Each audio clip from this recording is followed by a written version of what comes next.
can deliver more or the same with less, all in the face of this strong growth.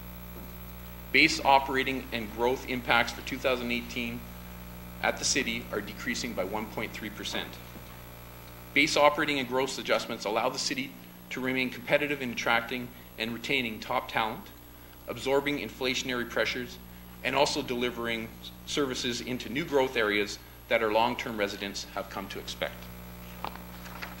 As we recently learned, Bill 148, Fair Workplaces, Better Jobs Act, was just passed by the province.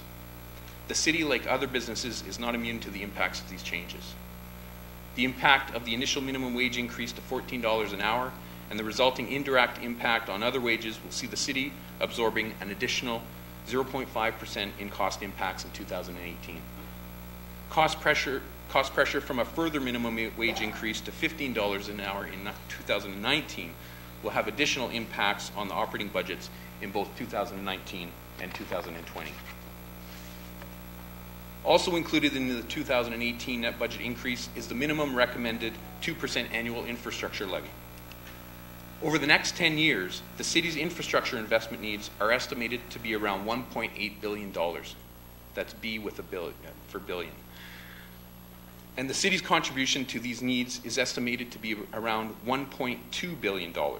This includes current base contributions, assumes an annual 2% infrastructure levy increase is maintained, and a number of projected grants, including federal gas tax and public transit infrastructure funds, are realized.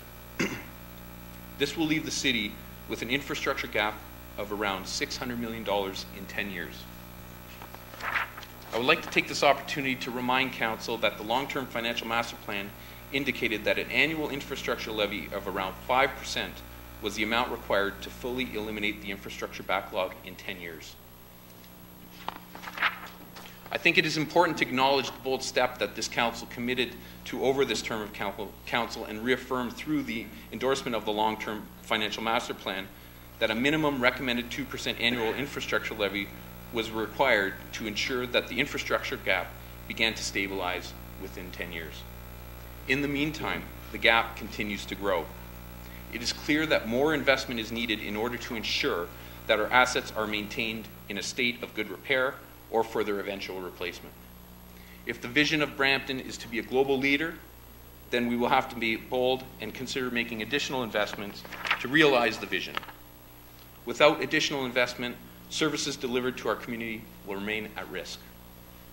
To provide some further context, every additional 1% annual infrastructure levy increase would generate $200 million to invest over 10 years in the sustainability of our assets. These investments include parks, playgrounds, recreational facilities, roads, libraries, and buses, to name a few.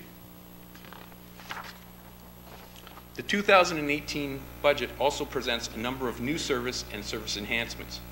Together, these make up an additional net budget increase of 2.4%.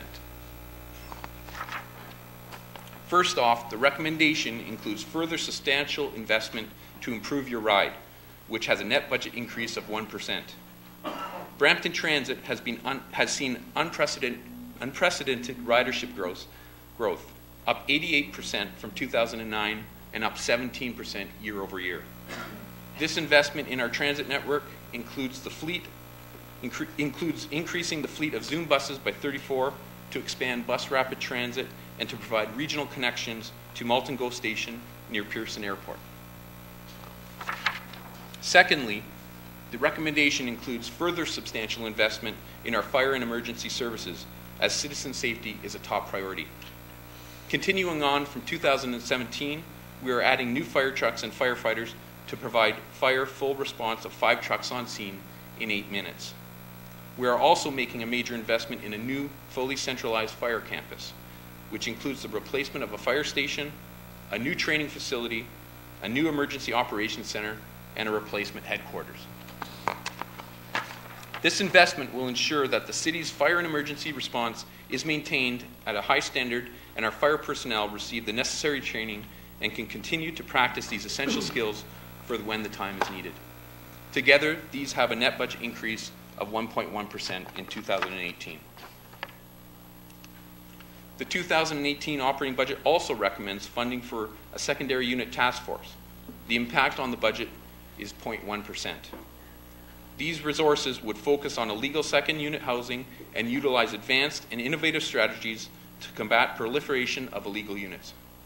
This investment is being recommended to ensure community safety is upheld and resources are not being redeployed from other important enforcement activities. And finally, the operating budget includes a recommendation to open an interim library location in the southwest section of the city, a precursor to the development of a library branch as part of a combined community center in Bram West. The net budget impact is 0.02% in 2018 and a further 0.02% in 2019, representing full annualization of these operating costs over 2 years. This service expansion is in support of the Brampton Library strategic plan, where there are flexible service points servicing a rapidly growing city.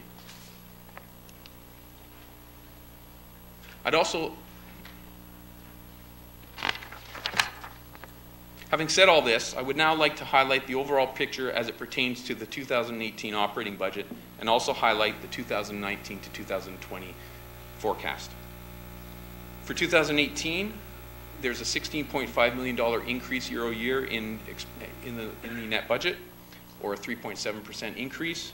For 2019, a $24.6 million increase year over year, or a 5.4% increase. And for 2020, a $21.9 million increase, or 4.6% increase year over year. And to provide some additional context, every 1% net budget increase or net budget change equates to $4.5 million. I'd also like to touch briefly on the hospital levy. The hospital levy was first introduced on the property tax bill in 2013 at the city's contribution towards the Peel Memorial Center for Integrated Health and Wellness. This levy would see $60 million collected over 6 years. In 2016, a payment of $40 million was made, coinciding with the completion of Phase 1. As a result of investment earnings realized on fund balances collected since inception, staff are recommending a partial reduction in the hospital levy in 2018 in advance of the original council directive for full removal in 2019. This early reduction still ensures that the remaining $20 million commitment for Phase 2 of the facility is available.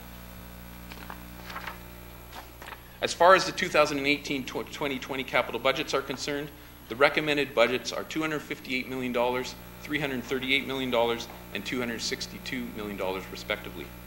I would like to emphasize the amount of teamwork that went into arriving at this recommendation. This year, leadership team made a concerted effort to develop criteria to rank and prioritize the city's capital requirements on a corporate-wide basis. Discussions ensued with leadership team, and a final corporate recommendation was established.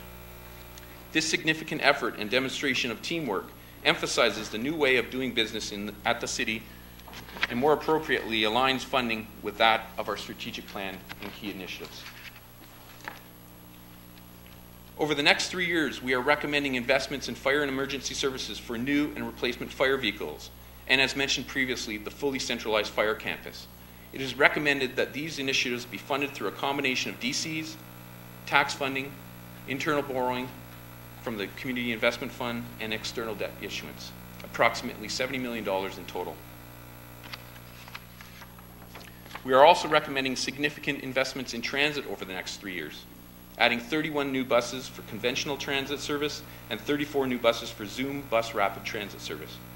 Again, as a result of the very strong ridership numbers being experienced in our transit network.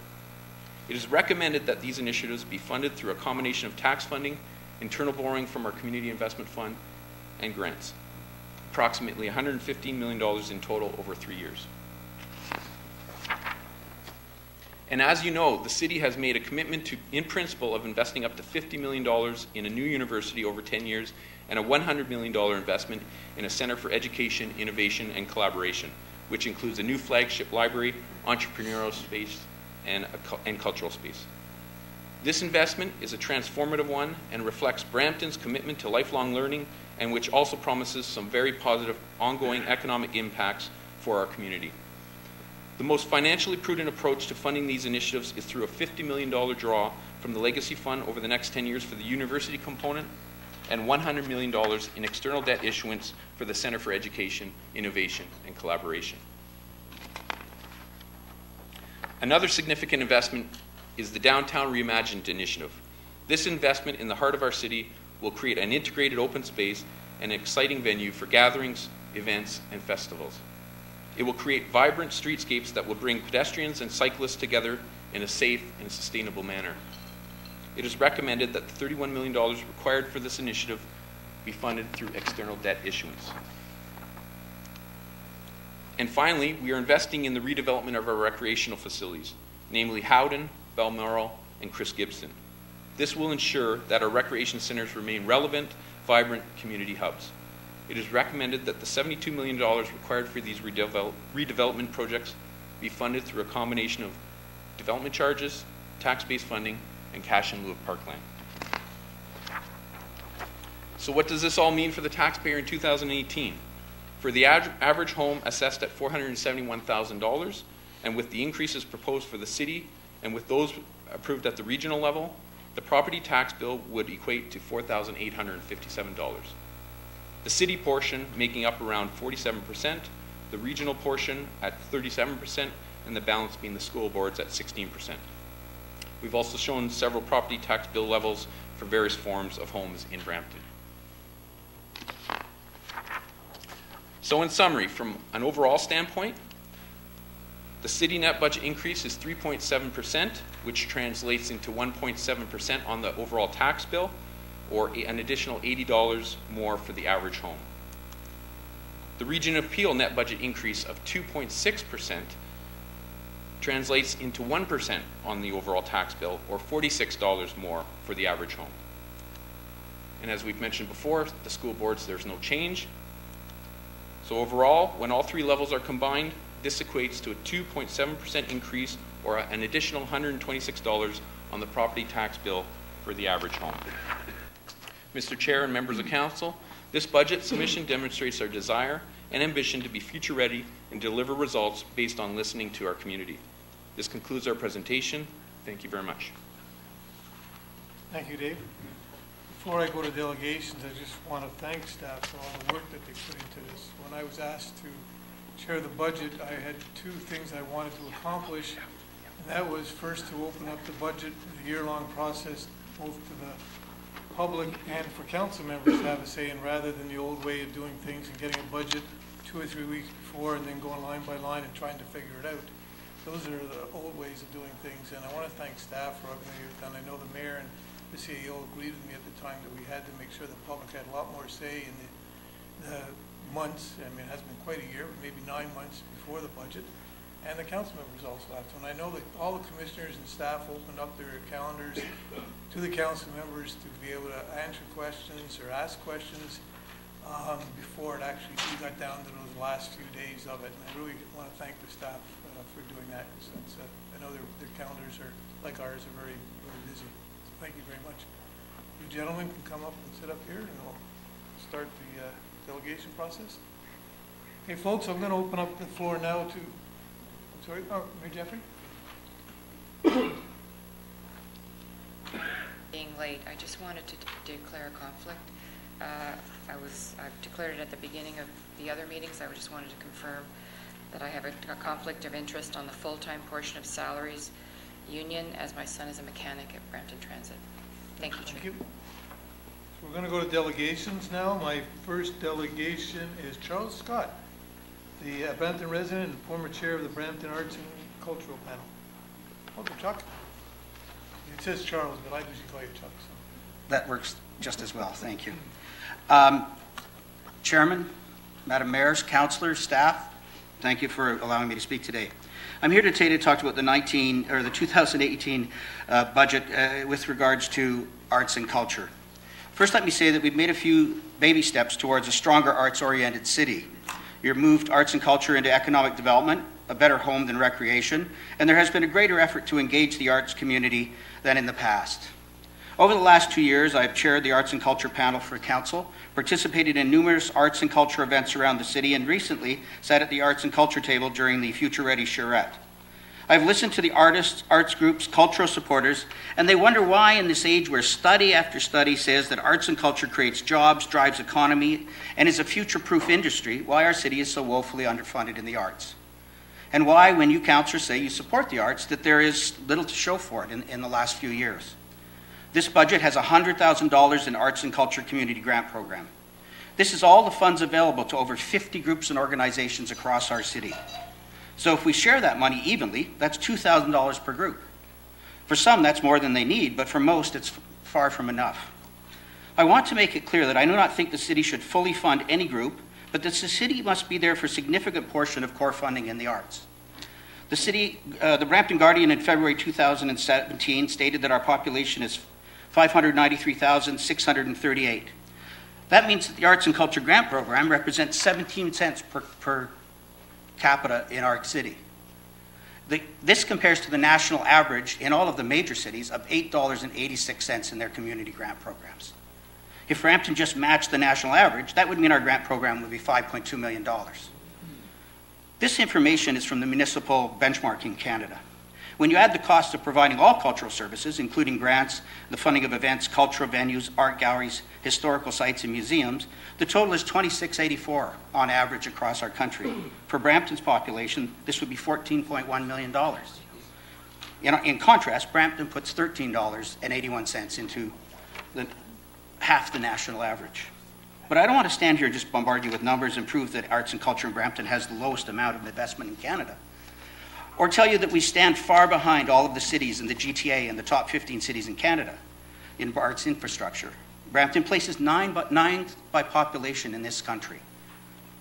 But Brampton does not have nor support a municipal art gallery. Brampton does not have or support a municipal arts council. Brampton does not have or support a public arts program funded through, as many cities do, levies in construction. Brampton does not have or support a studio or makerspace in our community. Brampton does have an artist-run center, but does not support it to the amount of money that all of the other cities support their artist-run centers. For every city in the top 10 has cities, except Brampton, has a municipal art gallery. Every city in the top 10 has an artist-run center supported by those cities, and many have many artist-run centers. Every city in the top 10 invests millions in arts and cultures, except for Brampton. Even my hometown in North Bay, with 51,000 people, supports a municipal gallery and 3 artist-run centers. Arts and culture is a $28.5 billion industry in Ontario with over 300,000 jobs. Yet Brampton, most of our citizens that work in the arts have to leave Brampton to do their work. I know that we are in the process of creating an arts and culture master plan, and you're probably going to say, let's wait till that gets finished. But we need to get in front of this issue. We need to invest money where we can make significant change to our economy in our city. So here are 3 simple ideas that you can do, all of which are supported by the Art Panel and the Future Ready charrette. Number 1, starting immediately, study where we could build a municipal gallery and a municipal art makerspace. 2, fund and put in place immediately a new version of the Arts Council based on even their old budget in this funding plan. And finally, give core funding to the only artist-run center in Brampton, Beaux-Arts Brampton.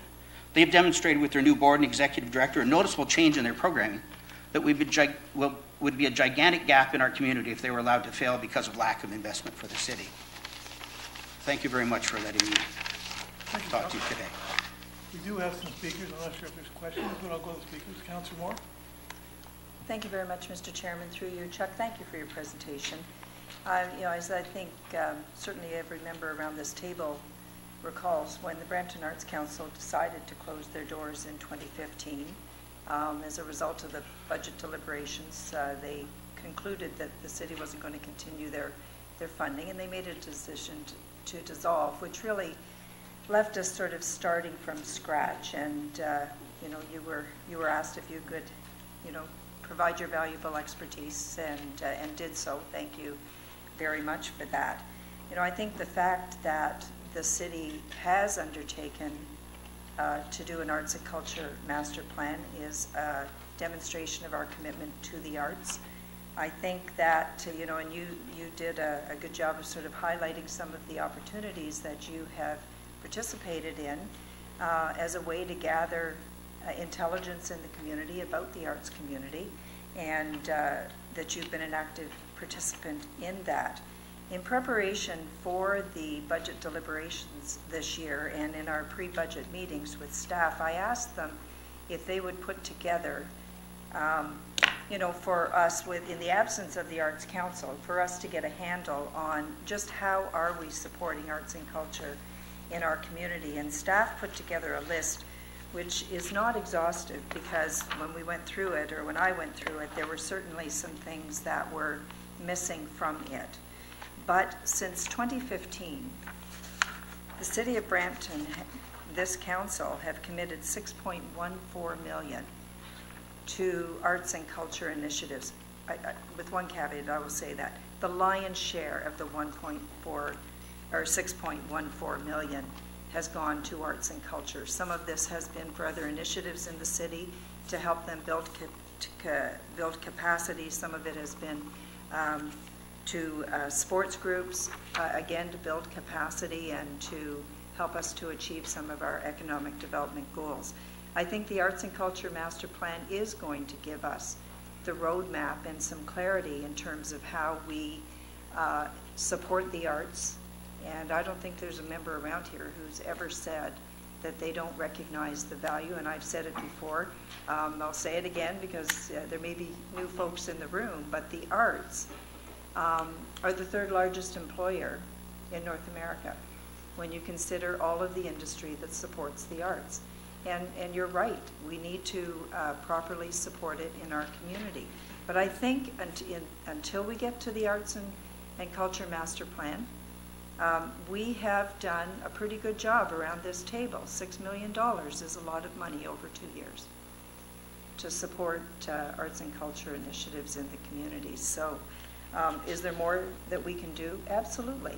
And I think it's your job to come forward and tell us and remind us that the arts are a vibrant part of our community and that they need to be front and center as we develop our budgets moving forward. But I do like, I tried to make note of the 3 things that your suggestion, but I'm not sure how achievable they are in the short term. But as the city looks at the commitment we've made for an innovation center in downtown Brampton, a new central library and an innovation center and a research center, I think that the arts are very much woven into all aspects of that.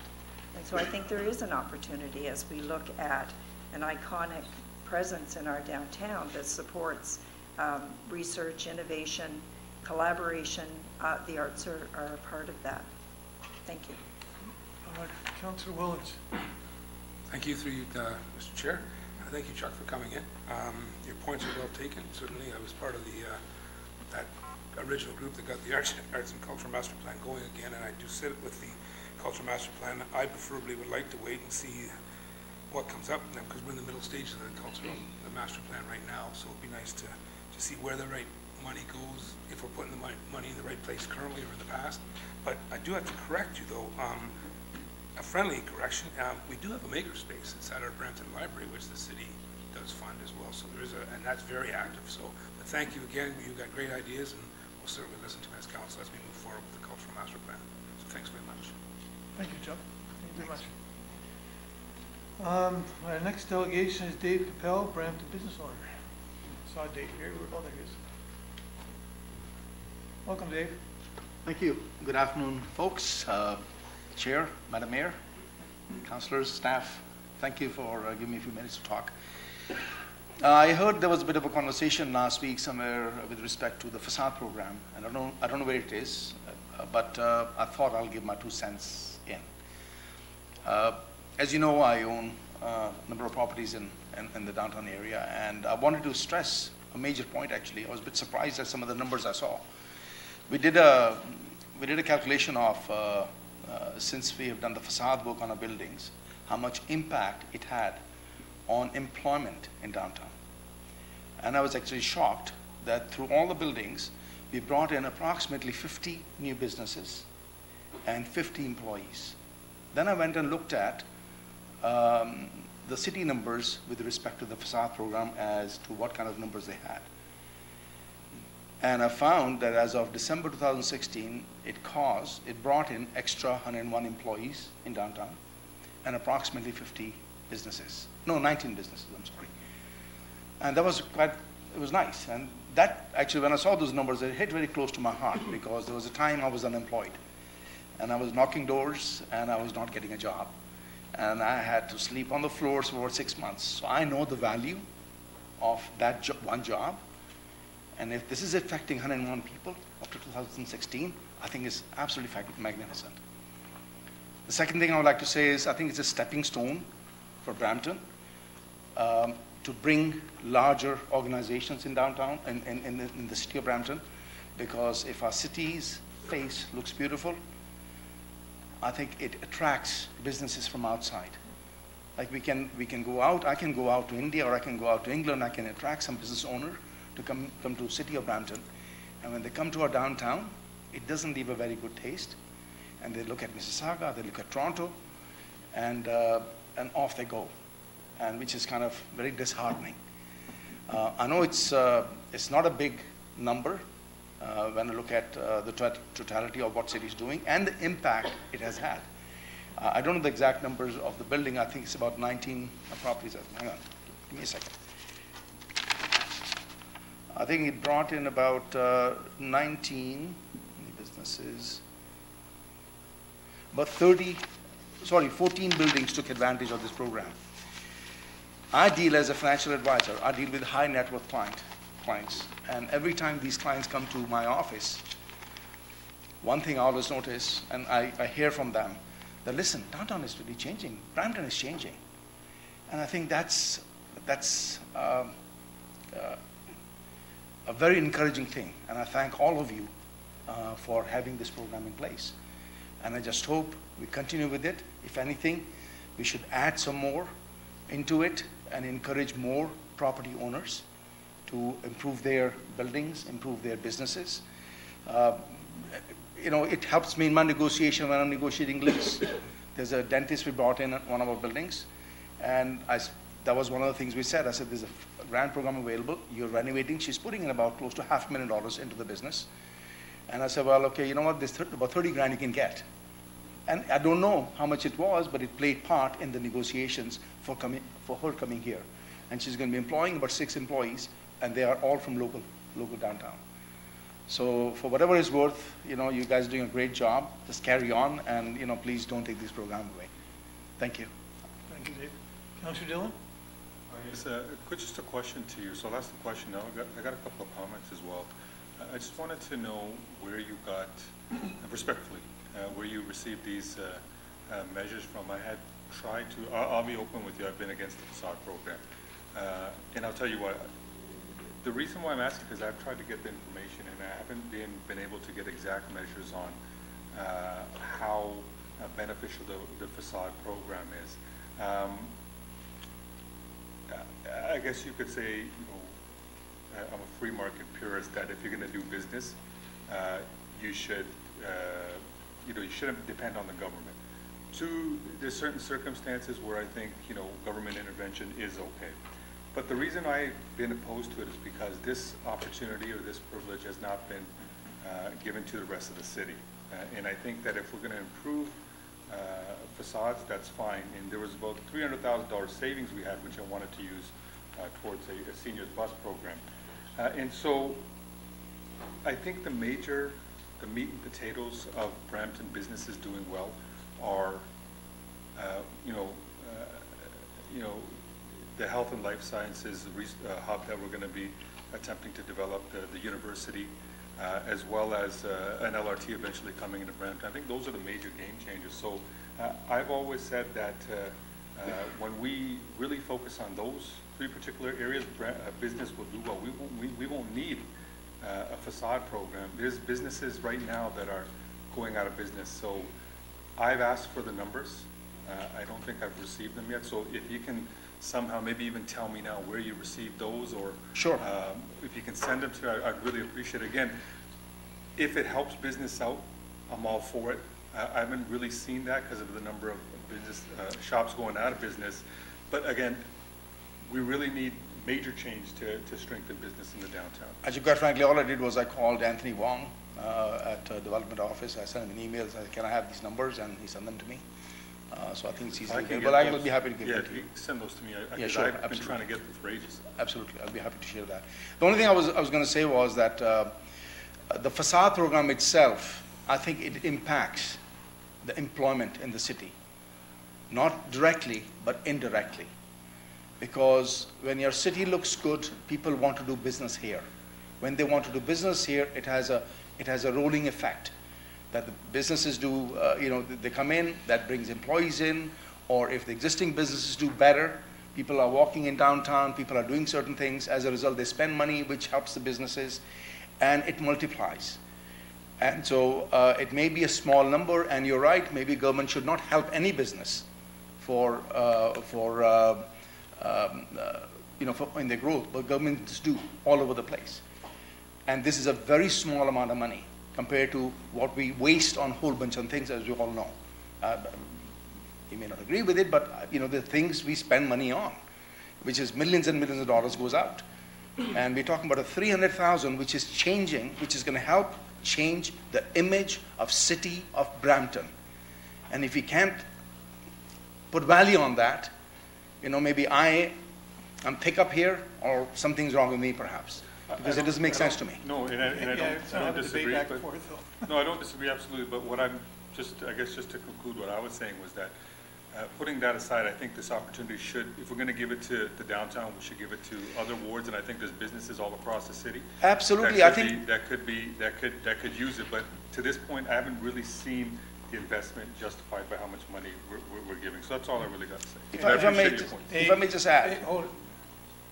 Everything's got to go through the chair. Please. Oh, sorry, through the chair. Unless you know what, maybe after the meeting, you can get Yeah, together. I'm new at this, so please. You can just email it to me, and then we'll have a discussion on it. Honestly, I Dave, appreciate it. and I'll be open and honest, it was me that mentioned your name there, and I haven't talked to you since I mentioned it, but I said somebody needs to get David Capel here to tell everybody why we have Facade programs. You're the perfect example of somebody who took advantage of that and did some really good stuff, so I want to thank you for that. But I haven't talked to you in the last few days, I didn't have time to do that.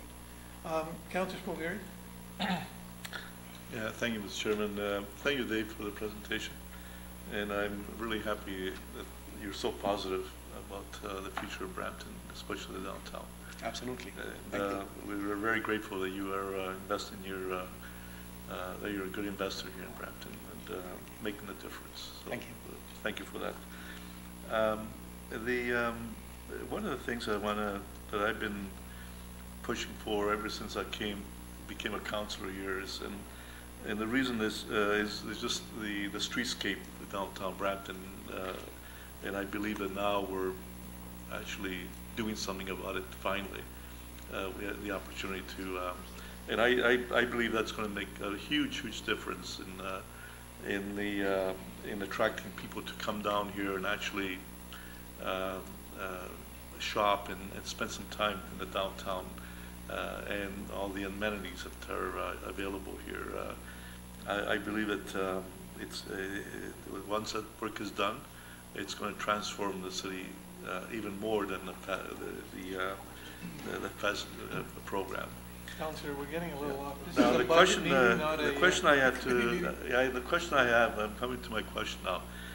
You mentioned that it was 17 new businesses have come in the last while. Actually, 101 businesses as of December 2016 for the city of Brampton. And I know our own buildings, we have affected 50 new businesses. Okay. And that's partly through one of the businesses we have called BBES, is Brampton Executive Suites. And because the building is so nice, people want to, the house full. And they come and open the businesses out of the basements, they're coming in downtown and they do their stuff. And are some of these businesses professional businesses? Practically all of them. Practically every one of them professional or retail.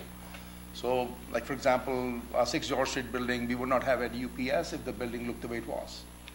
I would not have, 14 George Street, if, the building the way it looked, there's no way I would have had a dentist there. And, and the lawyers we have up there. And there's no way I would have had macaroon if that building, and she says that, the macaroon owner, on 45 Queen Street, she says, and I didn't use grant for that building. I did use for the other 2 buildings, mind you. And there's no way she would have been there had that building didn't look the way it did. It has it just, I can't even stress how much impact it has on the economics. Like, people wait sometimes because the building looks nice, they want to come in there. They wouldn't have thought of being here before that. And that's beautiful for what you guys are doing. Well, thank you for that. And certainly I agree with you that having a nice appearance helps a huge amount to attract people here. Absolutely, and makes it easy for me as well. You know, it's like when somebody comes to Brampton, I'm a proud Bramptonian. I'm a loyal one. I think everybody knows that, how loyal I'm loyal to the city. And you know, when people come here and they say, hey, this Brampton is looking pretty good actually, you know, I just get a bit of a chin up. It's just kind of nice when I have that. And it's, you know, it's a pride. I take pride in my city, and I love the city, and I want to just support it. Thank you, Dave. I appreciate it. Thank you. Thank you, Councilor Mr. Moore? Chairman. Well, thank you, and through you, Mr. Chairman. Dave, I want to thank you. You're somebody in our city who walks the talk. It doesn't matter how much you were able to secure through the building improvement grant or the facade improvement grant. You spent multiples of that, of your own investment money, upgrading those buildings. So I think probably in relative terms, the amount of incentive that you received from the municipality was very small by comparison. We had a presentation today actually by Anthony Wong, who talked about some of the investment along the Queen Street corridor and the amount of investment we were able to attract because of the tools that are in the toolbox being the community improvement plan, and whether that was the DC incentive, the facade improvement, the building improvement, all of those attracted investment into the downtown. And it is really significant in terms of the number of jobs it creates while the construction is taking place. The rate of return is about 7 years, particularly on the DC incentive. And then there is, in perpetuity, the assessment that you get, whether it's a residential or a commercial unit, from that investment that takes place along the corridor. The important thing, you know, and I think we all need to remember, when there's money in the budget for the facade improvement grant, it's kind of like a date. The owner of the property meets with staff and works through various permutations of what it is that investor wants to do on the property, and they come to an agreement so that we get the right kind of development and the right kind of investment. And so the money might be in the budget for 2017, but not expended until 2018. So it is important to keep it there as a recognition that sometimes it can take, you know, 3 months, sometimes it can take 8 months, or it can take more than a year until all of the fine details are agreed upon. And then there's a process where it has to come to council for approval, and we all know that that's, you know, getting in the queue for a committee of council and to council meetings. So, you know, while there's been reference to 300,000 underspent, there may be ongoing dialogue that's happening today as we speak about accessing some of that funding that looks like it's not spent, but in actual fact is moving towards a partnership, a financial partnership with an investor. So put that out there, and thank you again for coming. Thank you. Can I make a couple of comments? Councilor Medeiros, Dave. Oh, sorry. Thank you, Mr. Capel, for coming to speak to the facade program. Can you, and I think Councillor Moore alluded to it, when we give a grant and you receive it and you, I guess for whatever, I guess improvement you make, does that cover all your expenses, or do you have to put in, you know, your own investment? Well, I'll give you an example. The 6 George Street South building, we got grant altogether for inside and outside for about, I think, 60,000 from the city, and we invested $500,000 in it. And quite frankly, it's kind of funny, you guys costed me a lot of money, because my plan was not to do that. My plan was to just paint the building up. It had decent glass, and I said, you know what, just leave it. And then I heard about this grant program, and I said, you know what, they gave me 60 grand. I called my contractor up. I said, listen, how much is it going to cost me to put the new glass in the front? And he comes back and says 120. I said, well, you know what?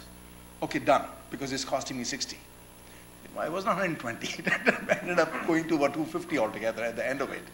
Because when you start doing things, you say, you know what, just let's fix this as well, let's do this as well.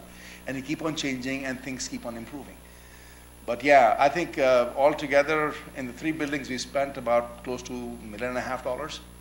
And I think the grant I received was about 120 altogether. So through the chair, and clearly you're in support, but you found that seed money really changed and gave you that incentive to really do something about it. Absolutely. And I think it's important to stress that, because I would submit to my colleagues, and certainly, and I understand Councillor Dillon's when he talks about around the city, but usually the core in every major urban city across the world, I can tell you, especially in Europe, major cities, they always have difficulty because of the challenges of doing business downtown.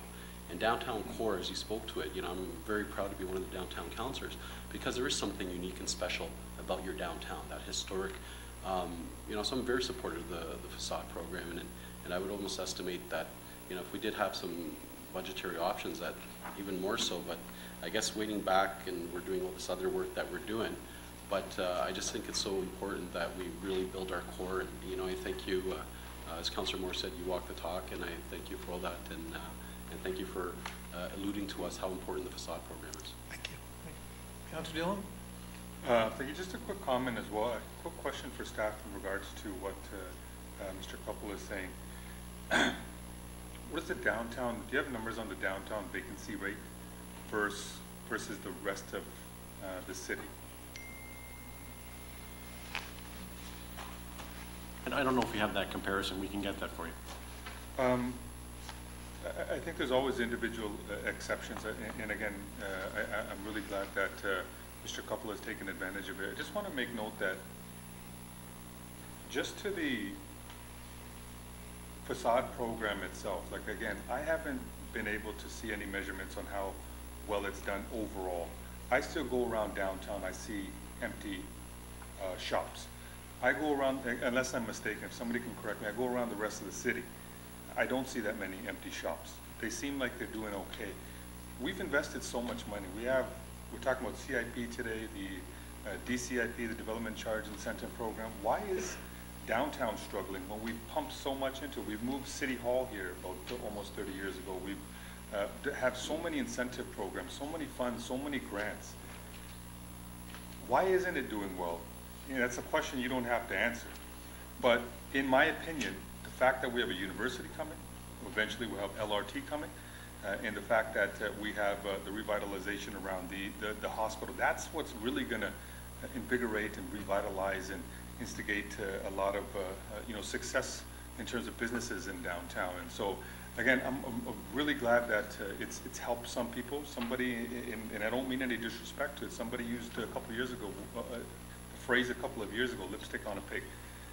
In my opinion, and in my own personal opinion, I think we're going to see a lot more coming to downtown in the future, and I really want you to be successful, and I want everybody to be successful, but I don't think our success hinges on the Facade program, because I haven't seen, been able to quantification for it, and so, again, just, my personal opinion, just wanted to add that point, but again, I think you're going to see even more growth downtown as soon as those 3 major ticket items come in the next few years. Perhaps, Dave, we can invite you back to a committee meeting at one point where you can explain to us what the difficulties or the pluses and minuses of being in a downtown compared to other places. It's not for today, this is a budget, we're only talking about the Facade program, but it might be a good opportunity for us to hear from you on that. So, thank you very much for your delegation.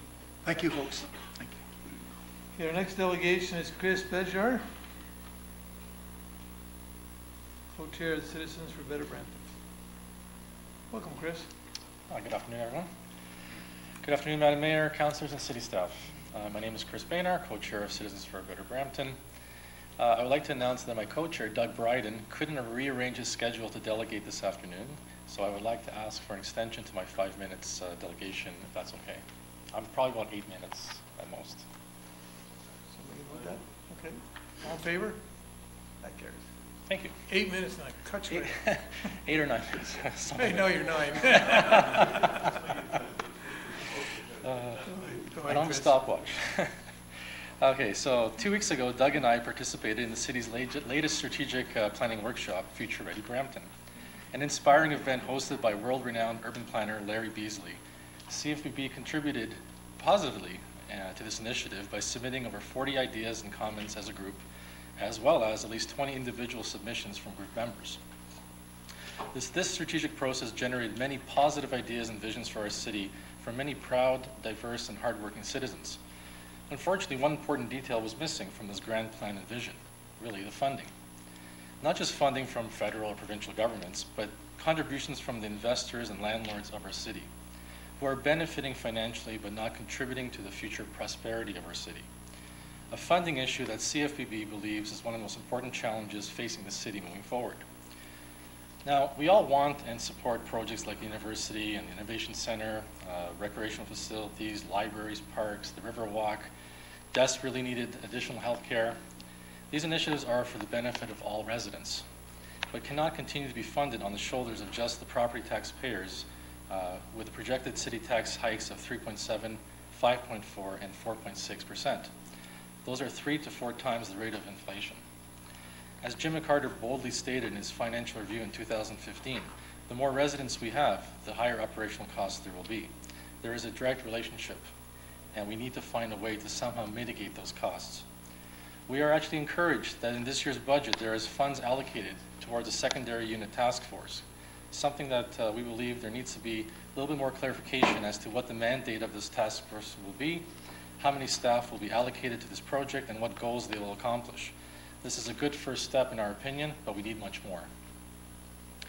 Back in 2011, the Liberal government introduced and passed Bill 140, becoming law on January 1st, 2012. A bill that unfairly passed the burden onto municipalities to allow all secondary units. This bill passed without any financial or legislative assistance from the province to help out municipalities. As a result, cities like Brampton, with a disproportionate percentage of residential tax-based revenue, in our opinion, have been negatively impacted. Honest, hardworking property taxpayers who do not have a secondary unit have been left unfairly subsidizing all the landlords, investors, tenants by this bill. With one of the fastest growing populations in Canada, we simply have not received our fair share of funding for infrastructure, healthcare, and transit to support the influx of all the new residents. What's concerning is that we don't even know what our true population is, or how many unregistered secondary units there are. Is it 30,000? Is it more? A fellow advocacy group, Brampton Beats, was quoted in the Toronto Star back in June stating that we could possibly have 100,000 more residents than what our official population states.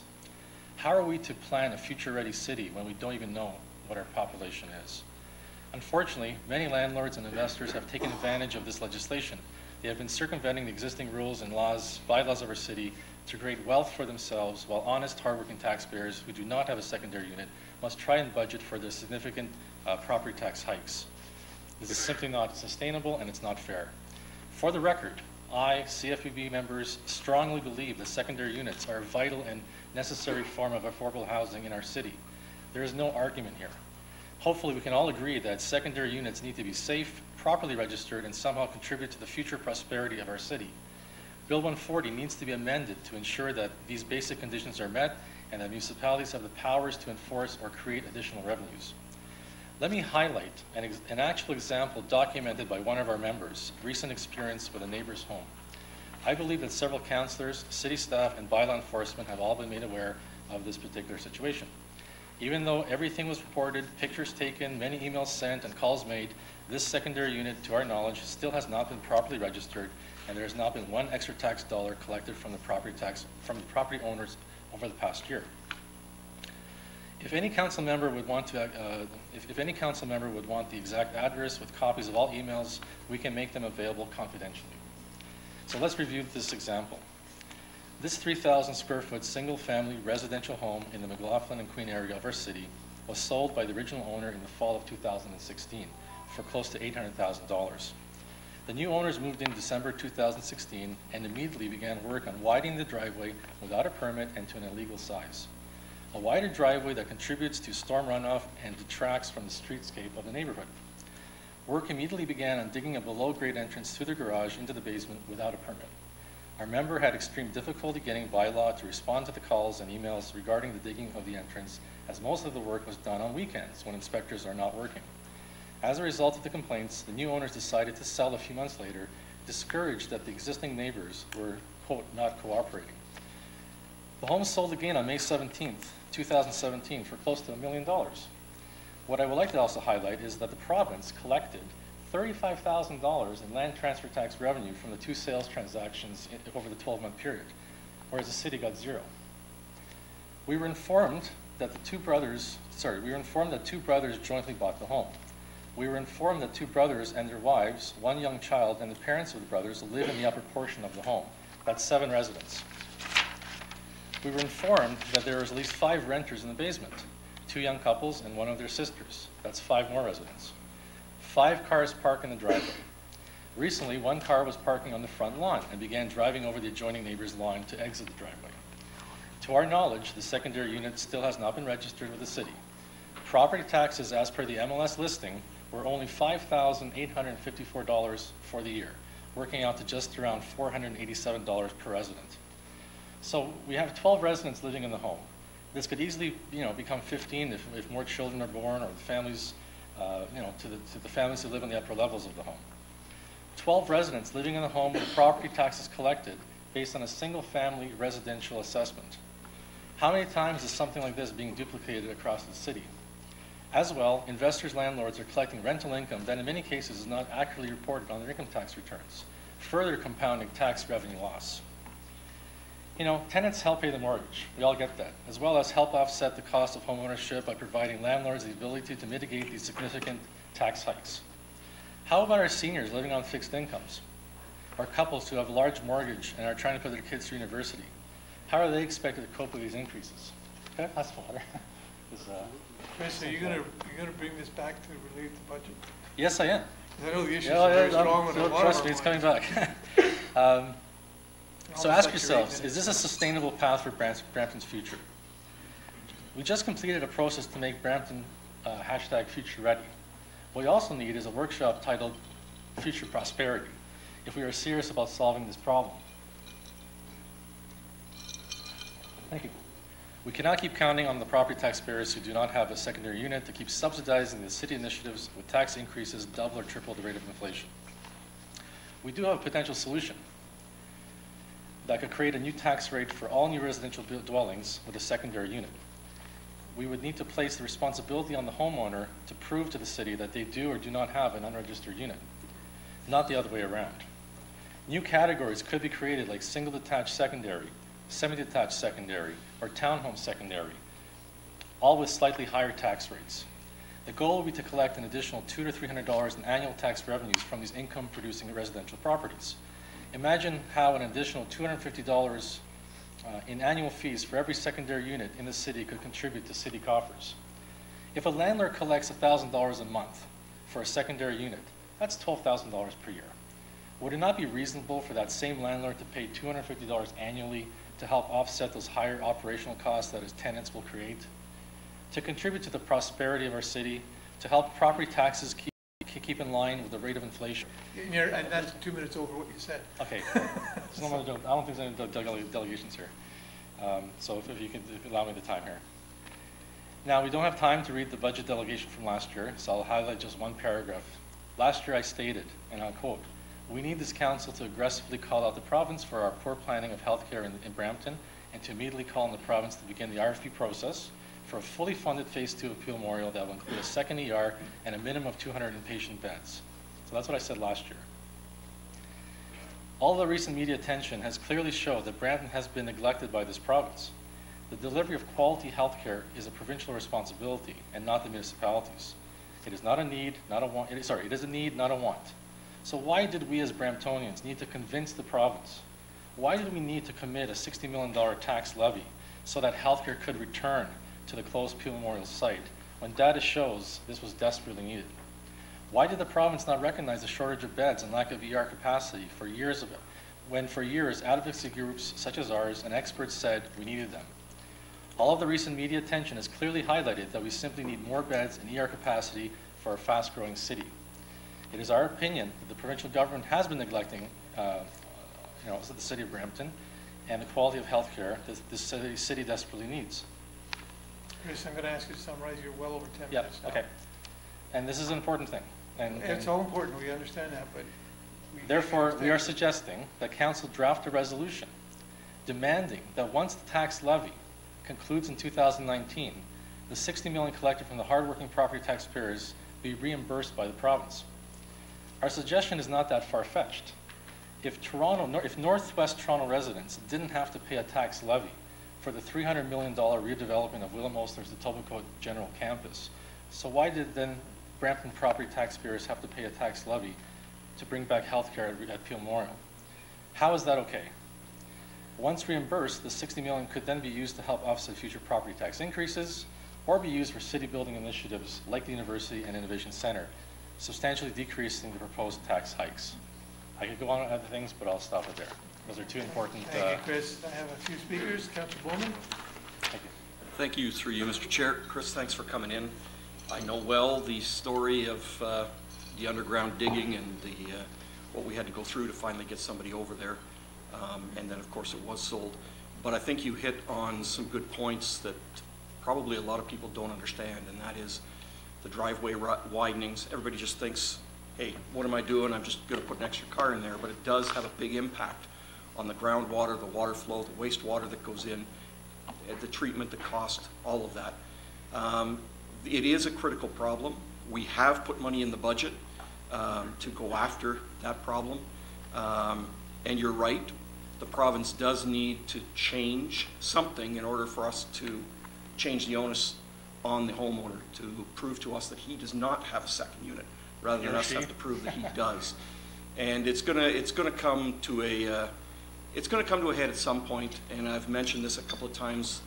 We did have a fire about 1.5 years ago, and they went into a semi-detached home, and they found there were 17 people living in it. Luckily, nobody was hurt, nobody was killed. But you can well imagine if that had been a catastrophe, the province would be jumping all over this thing. So hopefully we can change that without having to do it. But I am happy, as you are, that we have put the money in the budget to start addressing this issue. Thanks. Councillor Moore. Thank you very much. Councillor Bowman is really kind of, first of all, can you leave us a copy of your I'll email presentation if there were things that you didn't get to because of the time restriction? But Councillor Bowman really speak to the need for really a provincial property tax reform. There's things that we're paying for from their local property tax, municipal property taxes, that shouldn't be on the property tax. And we know that. It's a big job. It's kind of like, cleaning up the environment. It's tough. But if we don't start somewhere, the basement apartments or the secondary units are not the problem. What is the problem is that we are not collecting the money to support the pressure that those extra folks cause on our programs and services, both at the city and the region. And we don't get any extra assessment for them. MPAC is not the solution. I mean, the province has taken the position that, well, if homes in an area have a number of secondary units in them, then the value of that home goes up, therefore the assessed value goes up, therefore the municipality gets more money. That's not how it's working out at all. And the second units, the need to create the bylaw so that they can be legalized is so that people feel less the need to sort of stay underground. We know that there's a lot of numbers not captured in the census for population. Can I ask you to bring it back to budget?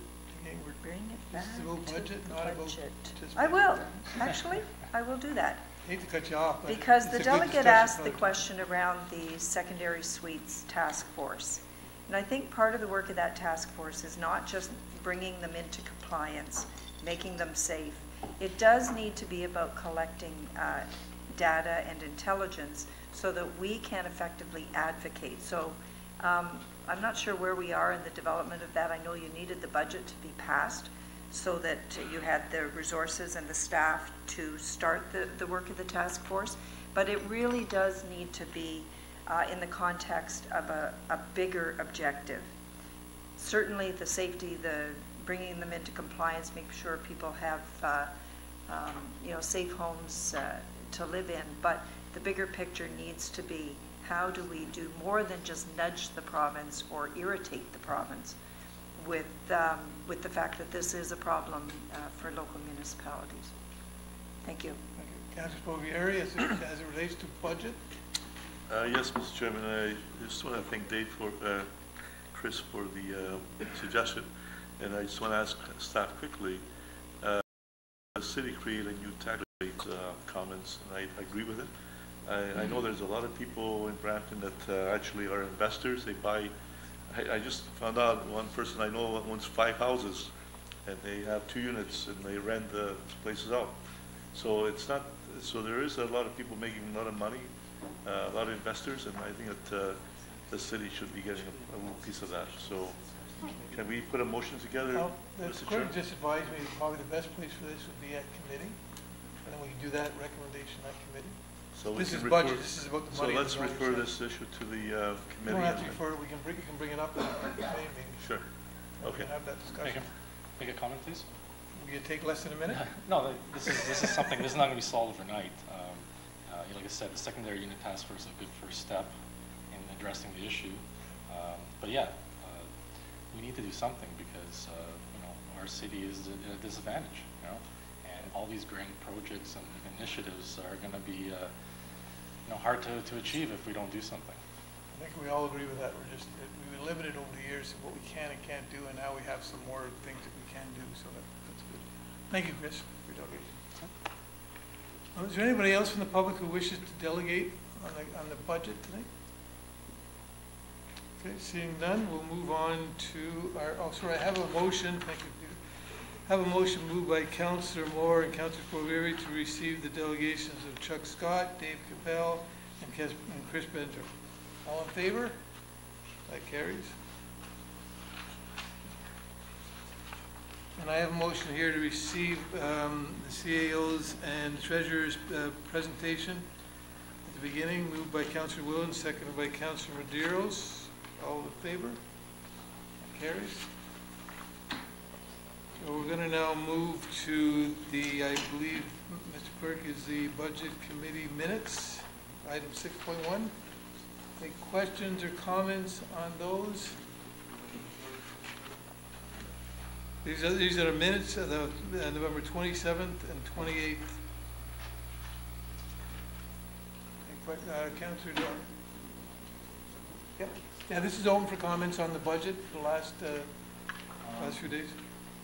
There's a couple of, there's a few issues that I do have and, or comments I want to make, and some questions as well.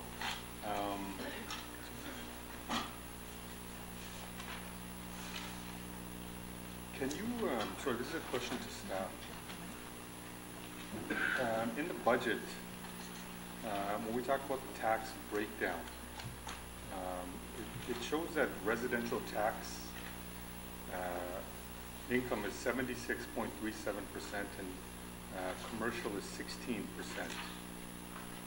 In my opinion, this is too much collected by residential, and you compare it to other municipalities. Residential, like for example, the City of Toronto, they have 31%, which is collected by residential, and it's flipped. 69 is through commercial office. Is there a strategy or plan in place or a long-term goal to reduce that number? From what I understand, if I'm not mistaken, the average is much lower. I won't give you an exact number because I don't recall it, but it should be much lower in my opinion. So I'm not sure who to direct that question to. Perhaps to Harry, or maybe sorry, to Mr. Sutton. Sorry, through the chair, I'll answer part of the question, and maybe I'll hand off part of the answer to Sorry, Mr. Darwin. sorry, can I just add one thing as well, just to that, because I'm looking at some of the questions that were sent to staff, and there's something that stands out. There's 0 cuts that we have, and so I'm just wondering, just tying that into the budget, it kind of stood out that we're not making any cuts, but we have so much coming in from the residential portion, and add to that Well, I'll get to the other points after, but if you can just respond.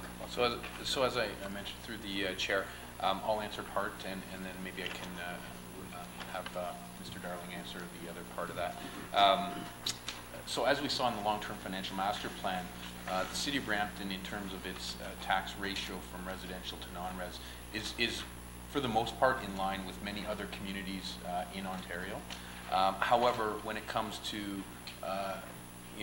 as you move in closer to Toronto, that ratio actually begins to improve for those municipalities. So the ratio for the City of Toronto, City of Mississauga, is definitely a better ratio than it is for say the situation as it is in Brampton. But we are very similar in line with Markham and other communities on the outskirts of GTA as well. In some cases, much better than other places in Ontario. Yeah, because I would assume this to, I guess, past planning in terms of overdevelopment on the residential portion of it. And so Mississauga is not, I think it's just as we both border the city of Toronto. I think they might be just as, might be a little bit, have a closer border, but I guess for a future discussion, maybe it's something we need to look at. That how do we really shrink that? And I know that involves, I would assume, increasing the activity rate, which is our jobs to population ratio, and getting more of those jobs in. So it's just that was an observation I had. A couple of other things. There's I'm looking at some of these stats. We have 21, if I'm not mistaken, 21.6 million in increased salaries for this budget. Is that correct?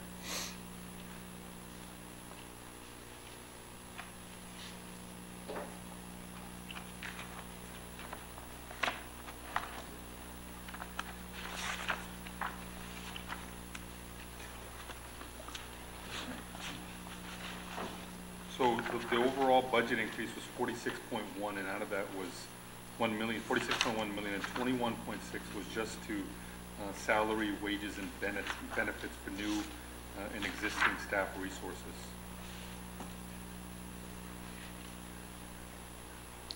Through the chair, so in terms of the overall increase in the salaries for 2018, what we're talking about is in terms of our base operating increase, about $9.9 million increase in base adjustments on staff.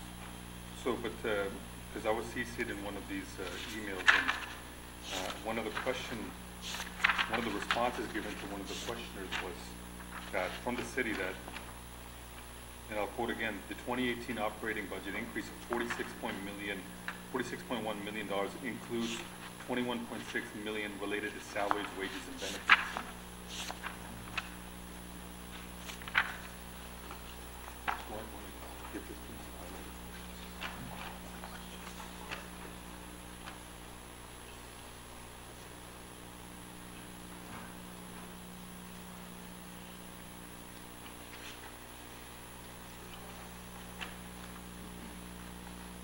Yes, that would be correct. So that would have been confirmed through our team. That's correct.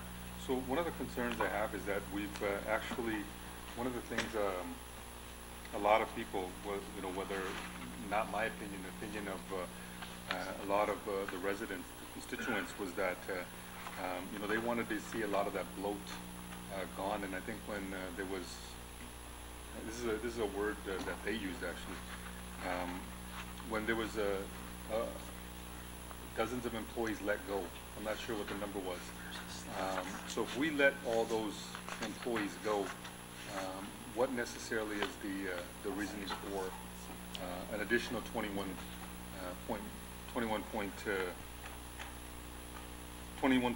million in increased salaries for the 2018 budget? Slide. Let's be clear on the base services. So if we were providing the services year over year, we had a reduction, and I'm going to go to it here. So on the base services, so last year's services when compared to this year, we actually had a reduction of 1.3% on the levy. So that's a combination of revenues and expense reduction that we were achieving. The main increase in salary is related to newer enhanced services. So all those services that the treasurer went through, the fire service, the transit service, library services enhancement, the bylaw enforcement and planning that went into it make up the bulk of that 21 million. So we did save quite a bit on the base services, and you're seeing that here. What would define base services? Well, the newer enhanced, the treasurer went through all the newer enhanced. No, I'm just speaking just for the information of residents so they know what base services are. So everything that we provided last year, plus handling the growth, we've actually seen an overall reduction on the levy that you see here, 1.3%. And then as the treasurer presented, I could go through all the slides again, where he talked about increased fire services, how many staff we needed for that, increased transit services and operators, staff we needed for that, the increase in the second units that we need in planning and in bylaw, and then the library services make up the bulk of that. Fine. And so the reason why I'm asking these questions is because I've been contacted by a number of constituents, and so the concern is that, or maybe you can possibly identify areas where we may not have cut, but were there areas that staff was looking to maybe cut or reduce costs? Through you, Chair, again. Sorry, because there was no services are being cut or reduced. Through you, Chair, again, when we presented at the beginning, we were working as a team, and the reason why we were able to maintain the services is the efficiencies that we found within. There was a slide that I presented that showed a $4.6 million reduction to the bottom line, as well as we built additional capacity in the organization of about $7 million. I'm just going to go through the beginning here. So if you look at 2018, we're actually, the transformation reduced the bottom line by $4.6 million for 2018, as well as we built additional capacity, and therefore we didn't have to cut any services. And we were able to handle the growth. If you look at our population growth over the last year's another 10,000, there was a lot of activity that we had to handle. So we were able to handle that, all that capacity and additional volume without cutting any services, and still saw a reduction in base services. Right, and so I think that's excellent, but what I'm looking at, is there any areas, maybe even not now or in the future, that where we could look to reduce costs or cut, or that's in your vision right now? Through you, I mean, we've done a core service. We looked at all our different services. That would really be up to council. Did you want to reduce service levels that exist in the corporation, or would you want to cut services? That's something we could look at next year. Right. So moving along, and I appreciate your responses. Thank you. Another clarification I just want to get is that we saw that the infrastructure gap was, I think we were told it was 1.2 billion out of the McCarter report, but one of the slides says 600 million. So I'm just really want to get clarification on what exactly it is, what the McCarter said, and what the, I guess in terms of staff's perspective, what is actually our infrastructure gap. Maybe you can just, for the information of residents and councilors, let us know. So through the chair, so two things. Number one, Mr. McCarter's report was several years ago. As the city continues to grow, the asset base continues to grow, and therefore the need for replacement when the timing of those things, when new assets come into the 10-year projection for replacement, that gets picked up in these numbers. We're changing, the amount of funding that has been going towards these, towards infrastructure has increased, so that changes the amount in terms of the gap as well. I believe Mr. McCarter was looking a lot towards depreciation, where in the numbers that you've seen in the presentation here are based on working with departments in terms of what the forecasted numbers are. So again, depreciation being backward-looking, and the numbers that we're using here through our corporate asset management group, working with the departments to project what the replacement costs might be. So what is the actual number? So the shortfall is 600,000. 600 million. 600 million, right. Sorry, over 10 years. Appreciate that. Yes. Just a couple, I'm going to finish with a couple of comments then as well. Could even be questions actually. When I got on council, I think 2014, I was really impressed with the way we had moved towards engaging our residents in terms of dealing with the budget per se. And I was kind of surprised, I was kind of caught off guard right now that we really didn't have all of that engagement. We had the telephone town halls, we had the town hall on Rogers. There's a lot of public engagement. And when I had asked staff what our actual engagement was, you know, I was told that was youth survey, citizen satisfaction survey, Parks and Rec master plan, industry meetings, transit specific events, active transportation master plan, Queen Street transit master plan, and the planning vision as well, which I think were all excellent. And you know, I thought we got some really positive feedback, but I don't believe that in any of these the actual budget was provided to the residents. So what was I just want to know what type of input do we have directly from the residents related to this specific budget in 2018? Because I've had a lot of people who themselves have called me and said they really didn't know what was going on. And obviously I don't think we can reach every person. I think as councillors we tried as much as we can. And so since we had no town halls, you know, can we gauge how much you know, website traffic there was, or whether it was you know, how many additional calls? Because I think we track specific types of calls to our call center in regards to the budget, or can we use numbers like those and compare them to the past couple of years where we had those town halls, the telephone town halls? So essentially, you know, can we quantify how much more engaged or how engaged residents were? Because, you know, I think I heard last week that this is one of the most transparent town halls, but you know, I have residents telling me that they don't believe that it was that transparent or that they were engaged. Through the budget chair, specific to budget, we did do a number of things. We did the Let's Connect 2018 budget strategy. We placed ads on transit shelters, on buses. We had an online form where people could, where we obviously sent a communication announcing when the budget documents were available, when the budget meetings were taking place. There was a online form where people could provide comments on the budget 2018. We had Facebook videos and clips provided, so where we had city staff respond to the most common questions on the budget. We had Twitter feeds. I don't have specific numbers in terms of the impressions that this, you know, this made in terms of the public input, but there are a number of steps taken, and as we discussed earlier as well, the public engagement through all those other forums inform the budget throughout the year. Dr. Dillon, if I can add to that, and I had asked staff to make sure they included this in there, because if you recall when we did those teleconferencing budgetary, whatever we called them, we determined, we had a report come back to us, and we had determined that they didn't work.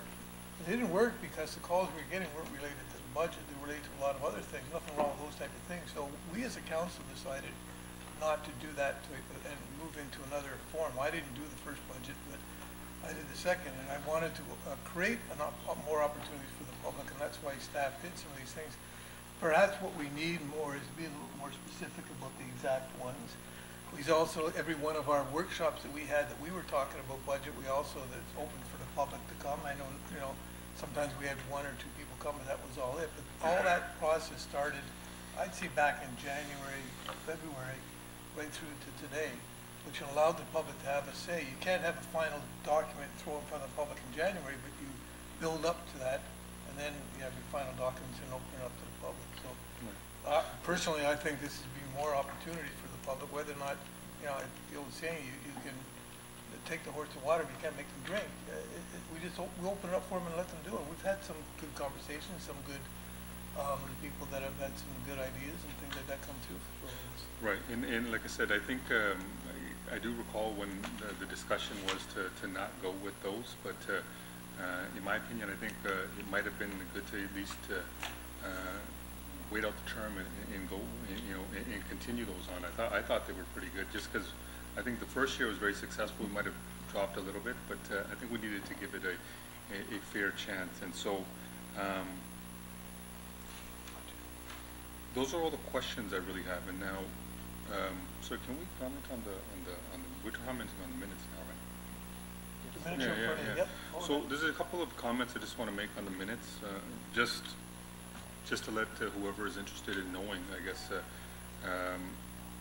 in terms of the minutes, I will be putting forth or having a revote on the motion I had submitted on November 28th in terms of a seniors bus pass. And so what that pass essentially, that motion essentially was to reduce the monthly bus pass rate from $52 to $15. And I think the clerk's pulling it up. And essentially, any shortfall would have been absorbed by the Facade program, which we were having a discussion about earlier. So their budget rollover for 2018 from 2017 is $300,000. And so $75,000 per year would have funded it for 4 years. And any shortfall after that would have been absorbed through any future transit growth. So just for the sake of transparency, that's the way I'm going to be putting that forward. I will be supporting that. The Brampton Beast portion, I think I've been consistent from the beginning, and so I'm going to be voting no on that. And I don't believe the $4 bus fare. I think that a lot of the residents have come to me, particularly the past couple of days, and said they're not in favor of that. I've been pretty clear, especially when I put forward this motion for the bus pass, that people are struggling right now. Every penny counts for them. The pure poverty statistics show that majority of Brampton falls within red, meaning they're falling under that poverty line. And I think when we have $21 million of addition to staff salary, when we get car allowances, we have that luxury. A lot of the seniors don't, a lot of people don't.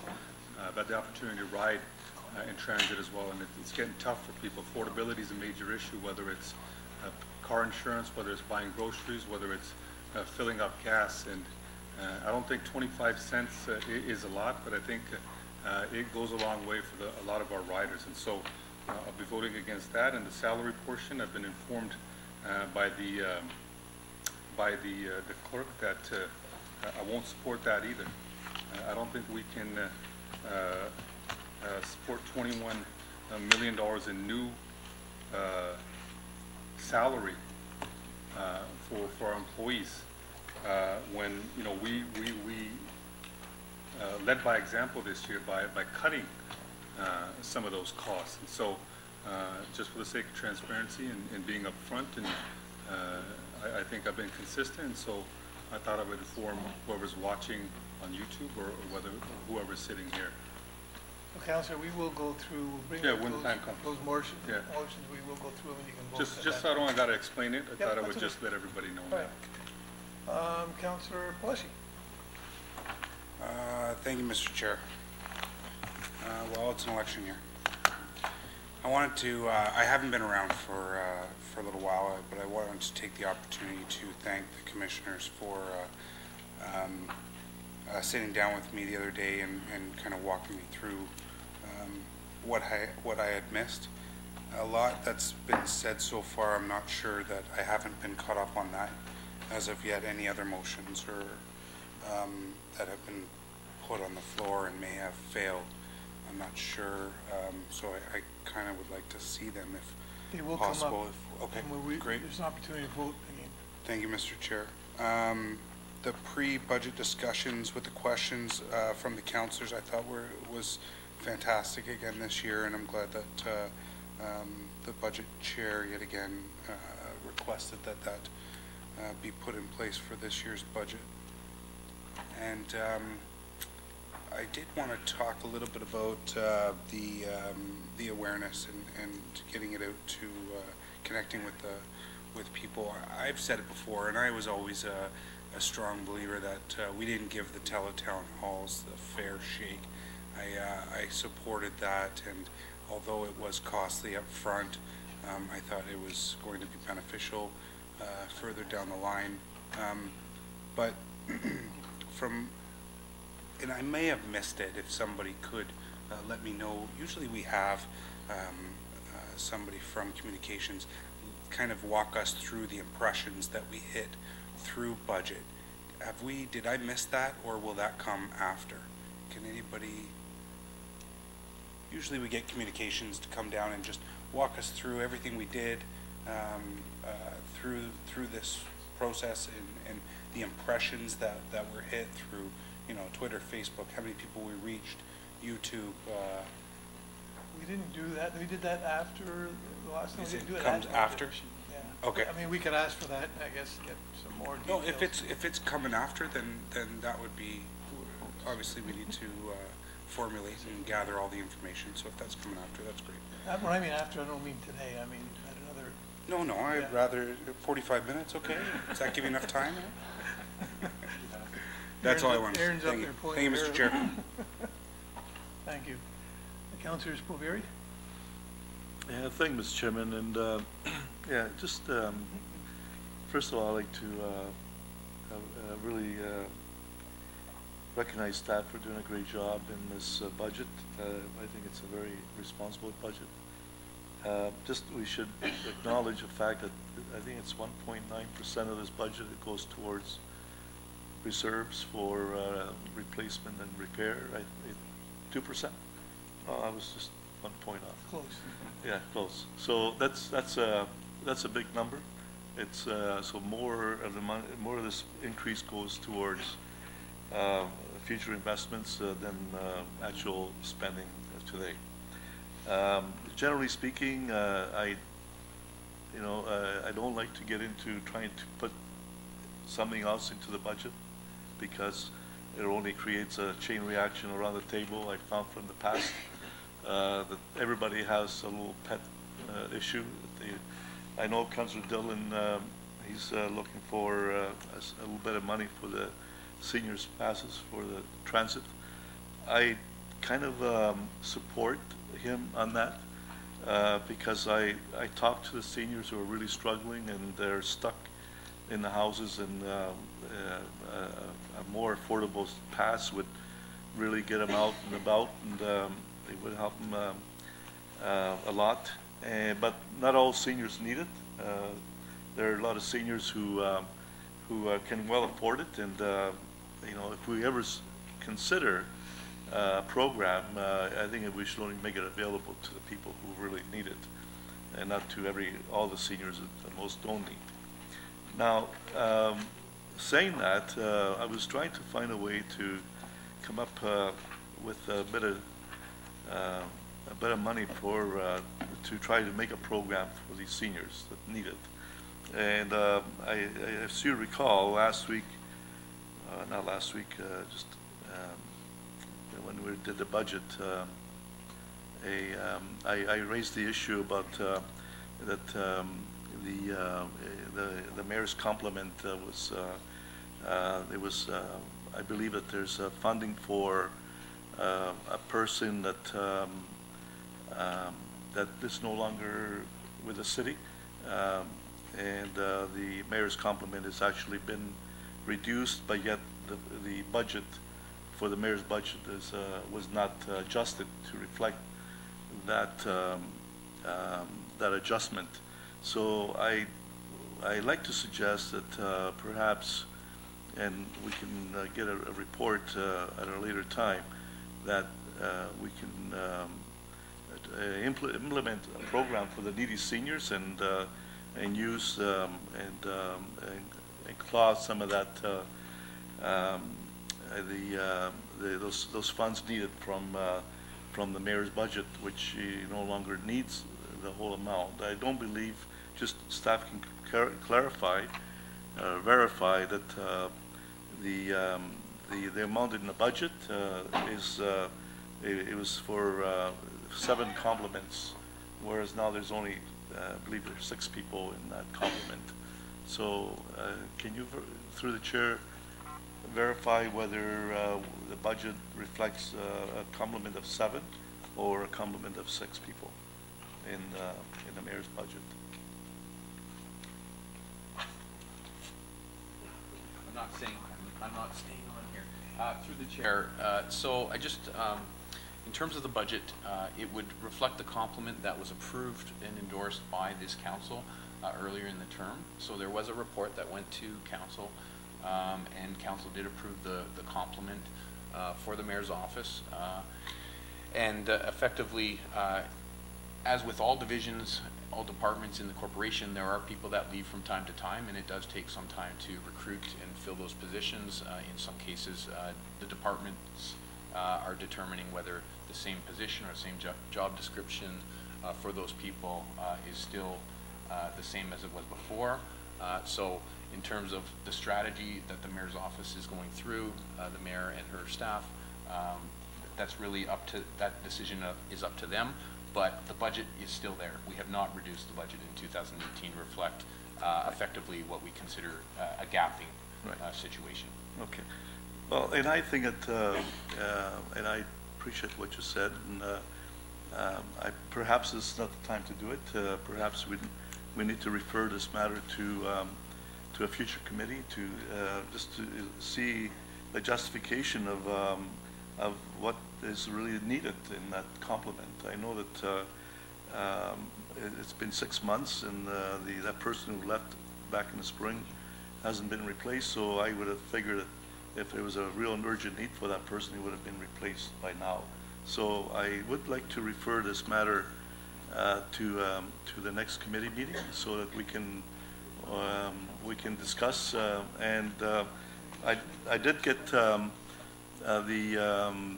the job description of the mayor's staff that I had asked for last year, and so did, I believe, Mr. Bryden had asked, and we finally got it, but it's outdated. It's dated 2015. It hasn't been updated, and I think that I believe that it's time we review it. So I'd like to, Mr. Chairman, refer this.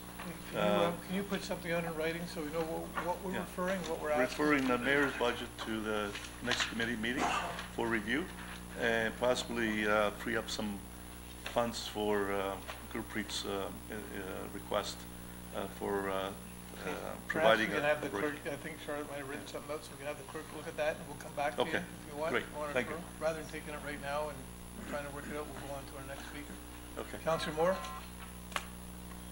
Thank you, Mr. Chairman. I'd like some clarification on what Councillor Dillon's intentions are this evening as it relates to the vote on the seniors transit. We're going to go through every one of those votes that we did through a budget one at a time, and we'll be voting at that time. Okay? And then Councillor Dillon, if you want to speak to it, can do that, okay. Or anybody else. But the motion was a motion to refer it back to staff to report back to a future meeting. So we're going to vote on whether or not to refer it back to staff. Can we wait until we have that in front of us? Because I said before, we're going to go through every one of these motions, so that then we'll have an opportunity to debate them if you want to debate them or anything, rather than jump back and forth. No, that's fine. It won't screw me up, but it might screw the clerk up. That's fine. Thank you. Okay. Mayor Jeffrey. So thank you, Chair. Before I begin, I just wanted to also thank staff for all the work that they've been doing for months. I mean, I think we began this budget in the beginning of the summer, and certainly they've spent all of November trying to answer our questions, so I really appreciate it. And putting this book together and seeing everybody else's questions, I thought was really helpful, so thank you very much. And having that in advance really, I think, all gave us all the same kind of information at the same time, so thank you. I want to thank you, Chair Gibson, for taking on the challenge of becoming our chair again. It's a thankless job with no special perks, lots of headaches, so thank you for doing that. Why to be cookies? Oh, cookies. Okay, well, that's not a high price. I think we can afford that. And in case I forget, happy birthday, Mr. Sutton. So, this is not a good way to spend your birthday. You need to find better ways to spend your birthday. So, Mr. Chair, until you get the referral, I will speak to the issue that Councillor Spovieri has raised again. And I appreciate that he's trying to be helpful to his colleague. But I think at the end of the day, the intention to take money from my budget really makes my job a lot harder. The position's only been vacant 2 months. And during that time, I've traveled to New York, I've helped with the Amazon bid, I've been working on the university, and essentially that person does research from my office. It puts me in a better position to do my job. It's really been a challenge. And I think, you know, one of the things that kind of disturbs me about why this is being raised again is that there was an opportunity to talk to me about this. My door is always open. You can always come and chat with me about this. If you had a problem, you could have come and spoke to me, and if you didn't want to talk to me, you could have asked that question in this budget. You had over a month to do that. Every other department had the luxury of time to respond to those questions that you had, and you could have asked it in pre-budget. Any of those opportunities for all of us to sit down and talk to staff about it. But I understand you didn't attend any of those. So I don't understand why you'd want to make my job harder, to lobby, to push other levels of government, to work with business, to try and find more economic development opportunities in Brampton. So I don't understand the motivation. What I would suggest is that, you know, a report can come back later to take money out of my budget, but if you're feeling that generous, you might want to look at council's budget as well. Maybe there's an opportunity through their staffing, your staffing, to find efficiencies. So I think if we're going to look at my budget, we should really be looking at everybody's as well. But in the interim, I do want to say that I got some questions from Citizens for a Better Brampton about 15 days ago with regards to my budget, wanting to have some answers, and I did make that letter available to everyone on council yesterday because I didn't want to provide that information without council's knowledge, and I think, frankly, the numbers were higher than even I had estimated. And I take my position and my role and my responsibility as mayor very, very seriously. I think I've tried to always act in accordance with the city bylaws and procedures and policies. I've come to council, and I did back in 2015, not necessarily talking about the complement of my office, but the budget, and asking for the flexibility when necessary to work within that framework, and council gave me that flexibility. So I want to just go through some of the things that I did say in that letter to CFBB and to council yesterday. I want to remind everybody that I promised during the election accountability and transparency. And what I did in the first few days of arriving in this office was to put forward a motion which reduced my salary by $50,000 annually for the term of council. This reduction in my salary has delivered approximate savings of $184,050 to date. That's based on the reduction in annual salary of $150,000 cumulative, along with reduced payroll costs of approximately 22.7%. That's $34,050 cumulatively. As well, when council made the decision to vote for an increase in 2016, which was a 7.4% increase, I also forgave that, and that saving was $8,376.88. I also want to note that my office has spent less than the previous term's office of the mayor year over year, even as our city grows.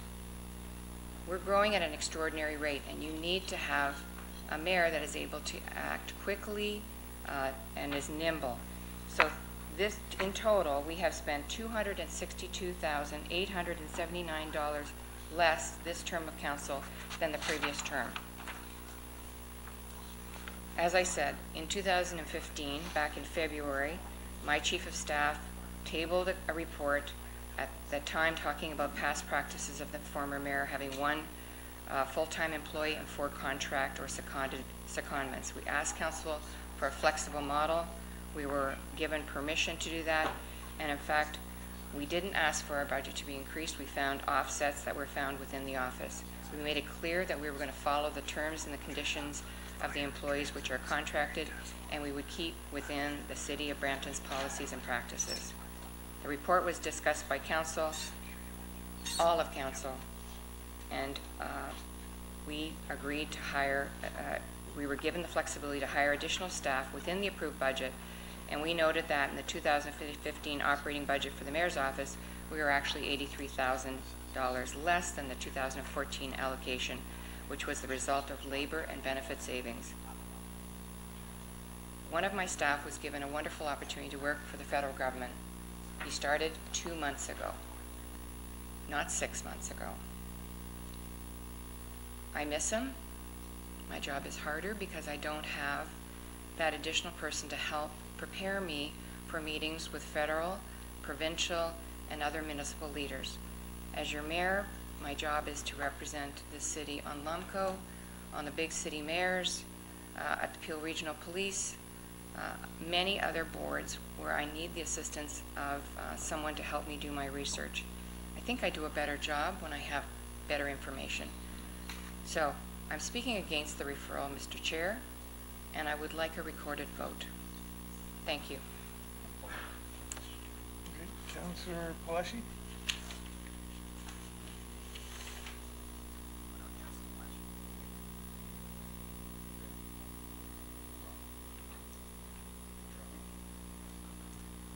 Okay, I'm back. Can we, now that we have the referral kind of done up, can we get it read? Can we speak to it?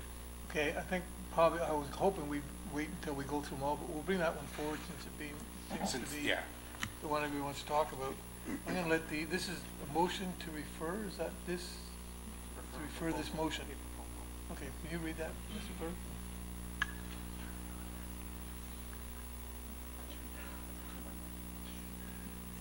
And when we take a recorded vote, we'll have to stand because we switch positions, so it won't be no buttons. I've been asked if we can put the motion on the floor so everybody can understand it, so we're going to do that first. Then we'll just be speaking to that. Through you, Mr. Chair, the motion is moved by Councillor Sprovieri and seconded by Councillor Paleshi that the following proposal be referred to staff for consideration and a report back to council.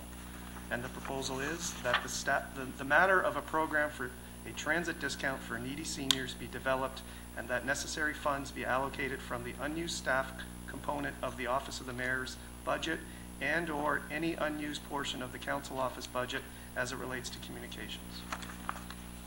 If I may, Mr. Chair? Go ahead.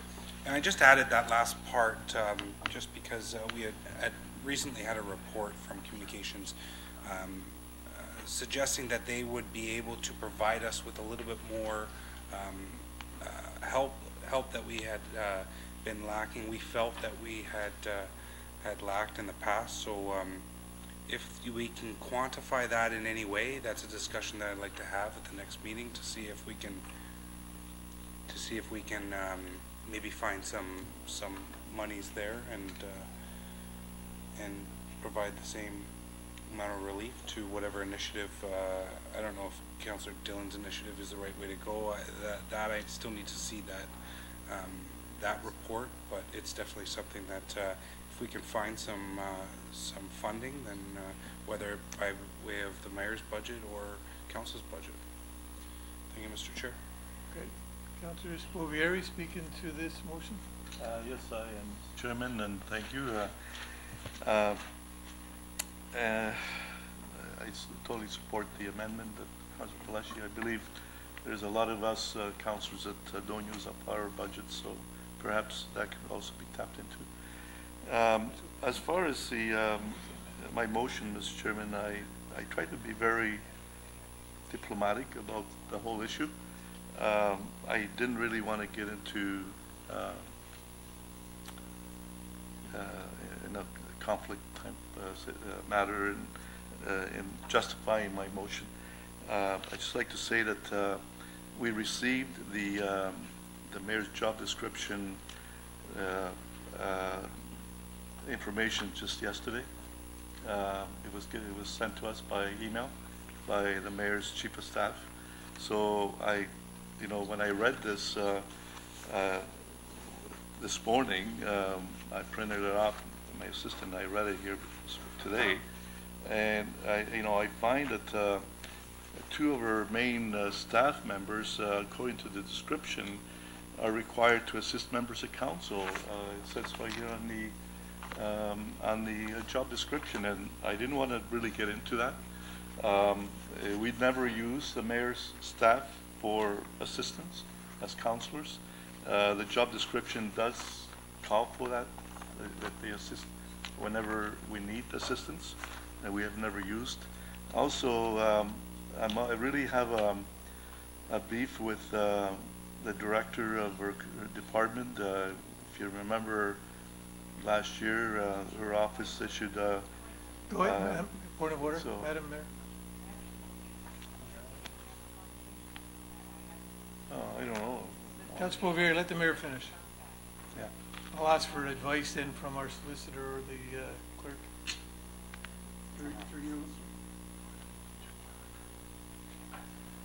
Through you, Mr. Chair, just to remind members of council, if there's any discussion about identifiable individuals, that may be a matter that's more appropriate for closed session. And there may be. You mentioned the position, it's pretty well known. No, I did mention positions. Okay, let the clerk finish, please.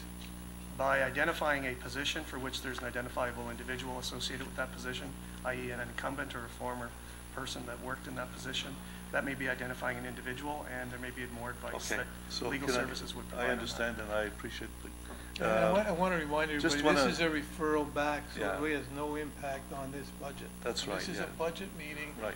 And I specifically said at the beginning, no other items can be added to it. Right. Okay? And I just want to explain why I like this referred, because I really have a problem with the mayor having a separate director of communication, which is not controlled by the corporation or the council. Sometimes some of the releases that come out of the office may not be, this council may not be agreeable to those releases, and I think that we have to really review that position, and that's why I want this to go to the to committee to talk about that. And we can do it in camera if we have to, no problem. I have no problem with that. And so that's why I'm asking that this matter be referred to committee for further discussion, Mr. Chairman. I think, Councillor, a better way to proceed with this might be just to add it to a committee meeting and have that discussion rather than muddy the waters on this whole budget. No, it's not a budget impact. So that's my advice, but I don't want to stop anyone from speaking. Councillor Bowman, speaking to the motion. Sir, I wanted to speak on something else on the budget, so I'll go back down to the... Please go back on. Councillor Medeiros? Speaking to the motion, it's really unfortunate. You know, we talk about, you know, we're here discussing a budget, and then, you know, we talk about this is almost like theater. And, you know, and it's irresponsible, I will say, Councillor Spaveri, and unfortunately, when we have regional councillors, knowing that we approved an assistance program at the region to help, you know, a pilot project that we signed up and we made a decision as councillors to go there. So now we want to double dip and sort of say, okay, we'll have that program there, and then if we want you to spend all these staff resources, go into this, and let's study this program here, when we already made a decision at the regional council to subsidize transit for those most needy. Speaking to the referral, so how would you define what would be the most needy? Second, I just find that, again, if you want to run for mayor, run for mayor. This is like to use a budget, to use this opportunity here, to waste time. I would suspect, but the easiest way, if you can, go to the ballot. That's what I ask. Okay, no, but I would ask, Councillor Spilberg, I would support I would sign your signature when you come in and run against the mayor, if that's your calling, if that's what you want to do. Because I think this is wasting time. People come here to talk about the budget. People come talk about the budget. You're a regional councillor. You made a decision at the region to look at those most needy. We signed up our transit system to look at a pilot project at the region, and then you come here and do this theater. You did the show. Yes, someone said that election's around the corner, so this is a show. And you waste our time here. And then after we criticize media for writing stuff about, wow, why they always give us negative attention? Because we do these things. These are not things that you do. Thank you. Councillor Dillon? Oh, sorry, Councillor Moore. Councillor Moore? Wow. Speaking to the referral motion. To the referral motion, I'm not going to support a referral motion on this, and I'm not going to support it when we do the revote on referring it to so that staff can come back with a report. I don't support a further subsidy for seniors transit in our city. There is already a program for needy seniors. It's called $1 a ride. And we had a report handed out during budget that shows that in Brampton, seniors can travel for $1. In Mississauga, they can travel for $1 on off-peak periods. $4 at York Rapid Transit, $3.50 in Burlington, $3.50 in Oakville. TTC is $2.10, $3 in Hamilton. $1 in Brampton, any day of the week, any time of the day. Every single senior in our city, there's no means test. They don't have to have the low income cut off to qualify. They simply get a pass. Every single person that gets on transit in our city is subsidized by the taxpayers. So the same taxpayers that you want to provide an additional subsidy to because they're seniors may be property taxpayers. So I guess the question is, do they pay a lower rate for transit and a higher rate on their taxes? Because somebody has to pick up the slack. I made reference during budget deliberations about families that I know that have 3 children getting on a Brampton Transit bus because they have to take the bus to go to secondary school. $105 a month per child that they're paying to get their children to school. So $315 a month. I'm going to say that that is as much a financial strain and a financial hardship on those families as it is for the seniors to have to come up with $1. So, and you are absolutely right, Councillor Medeiros, we fought at the region because there was a program, a pilot program in Mississauga for not just seniors, but for those people who are living on the edges, living in the margins that need a subsidy. And we fought to get it in Brampton, and we got it. And then we fought because we thought that they were charging us too much to administer the program, and we won on that as well. We do remarkable things in this community for our seniors.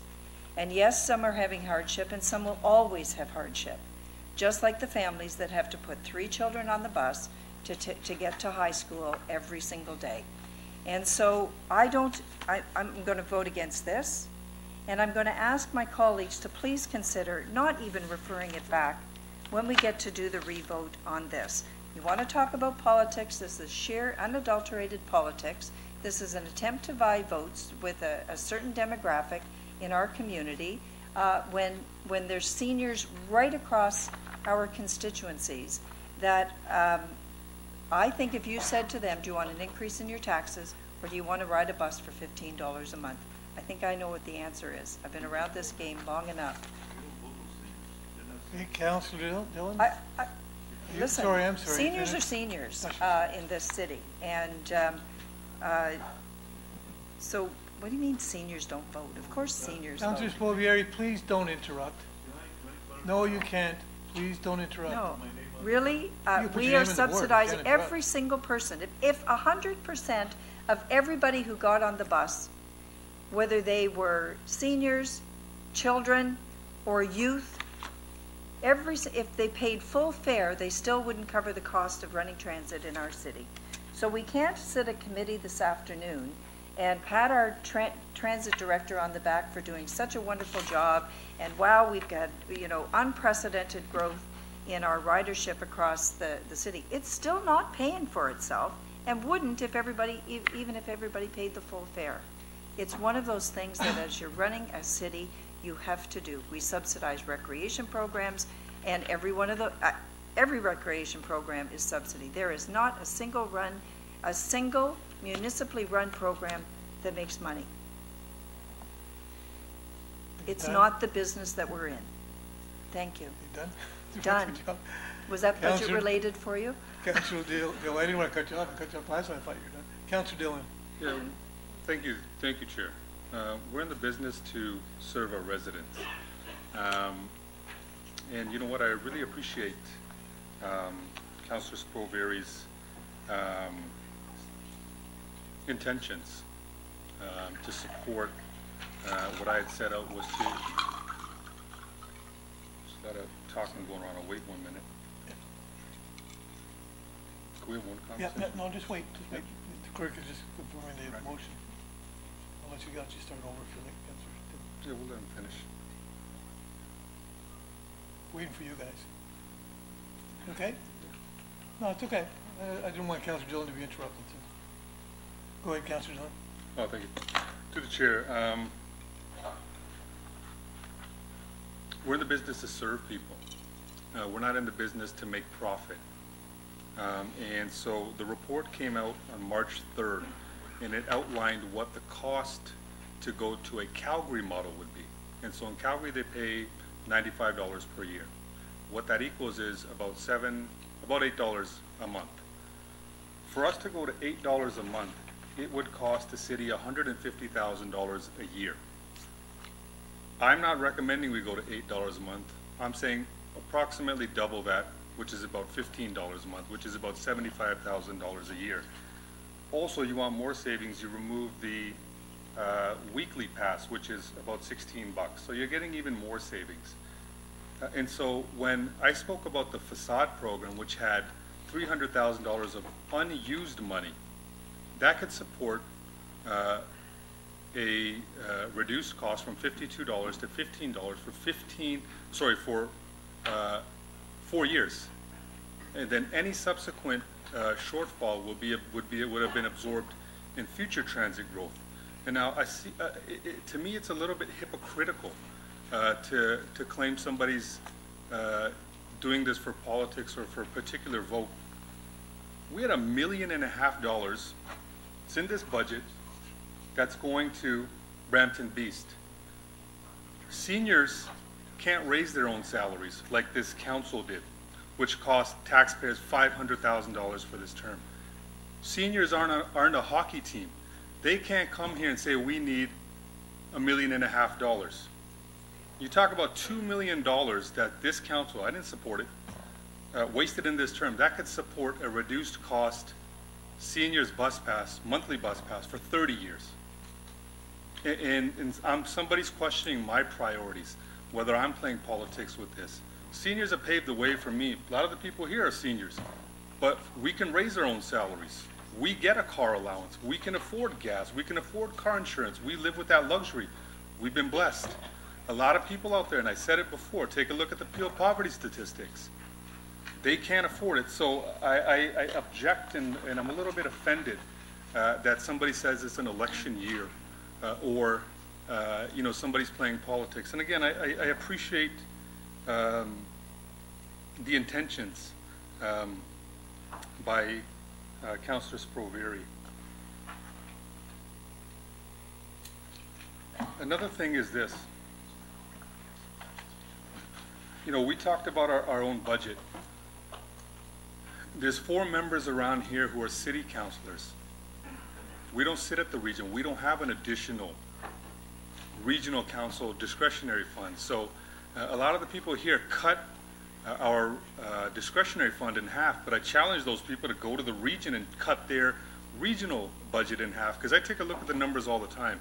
I hear, hey, Gurpreet, you know what, you're at the top of the list, you're the second biggest spender, you're the third biggest spender. I spent $8,999. $8,999 when I take a look at previous councils spending $50,000, $60,000 last year.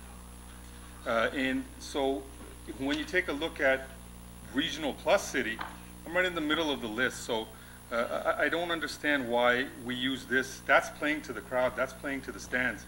In actuality, what the main problem is, $20 million, $21 million extra ratting in staffing costs this year. So that's the major issue here. I don't think a few $1,000s in discretionary funds, which I agree most councillors here use towards constituents, is the issue. I'll say just one thing. I'm going to abstain from the referral vote. The reason is this is because the numbers work. Well, I won't stand up, and I'll just stay sitting down. If you don't vote, well, I'll just sit down. The reason is this because this motion that I put forward that's going to come in a little bit makes sense. The numbers work. There's no extra tax increase. It's all money that's being unspent right now. So it's just being transferred from one program to another. The Facade program has $300,000 in extra cash in it that wasn't spent. That'll cover this for 4 years. Like I said, don't vote to raise your own pension benefit. Don't vote to increase your salary. Don't give $1.5 million away, which could fund this for 30 years if you have an issue with my motion. And don't tell me that I'm being political with it either. Finish, Councilor Dillon? Okay, I'm going to ask the clerk if the motion has been changed. So I think before we go to Councilor Miles, we better ask the clerk to read it out. Might start a whole new debate.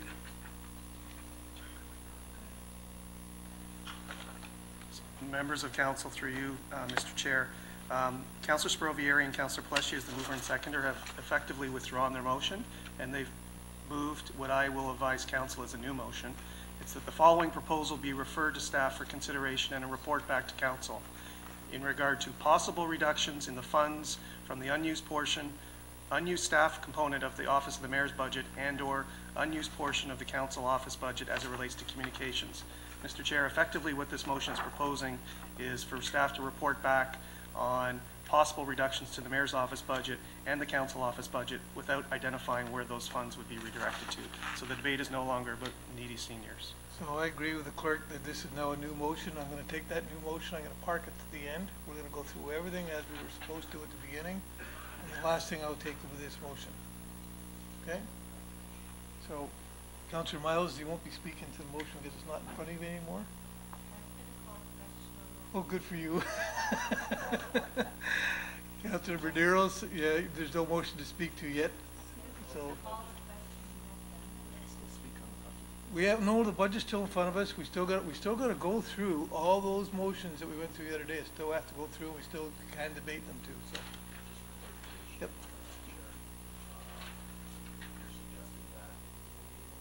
Because I need a clarification on this new motion, but you're saying that to wait till when we get to that portion of it. Yeah, the motion was withdrawn. There's a new motion on. I've decided as chair, I'm taking it to the bottom of the list.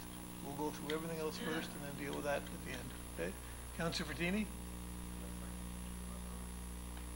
Thought we talked about this during the budget, and I think it was coming from you saying we should go to the seniors, which we did, and we were supposed to get their input on the transit, and we did that because of the election. They were waiting for the following January to give us all the input at Flower City.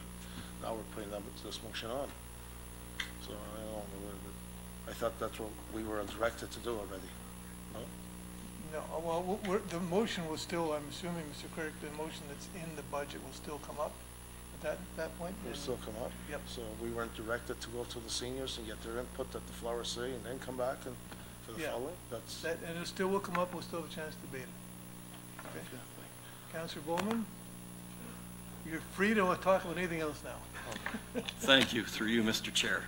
I just want to follow up on what Councillor Dillon had spoken about, the additional budget requests for $22 million for staffing. Now, from my understanding, that has a lot to do with hiring 20 new fire staff, hiring brand new transit staff, agreements that we've negotiated with a couple of unions. Is that not what the $22 million is made up of?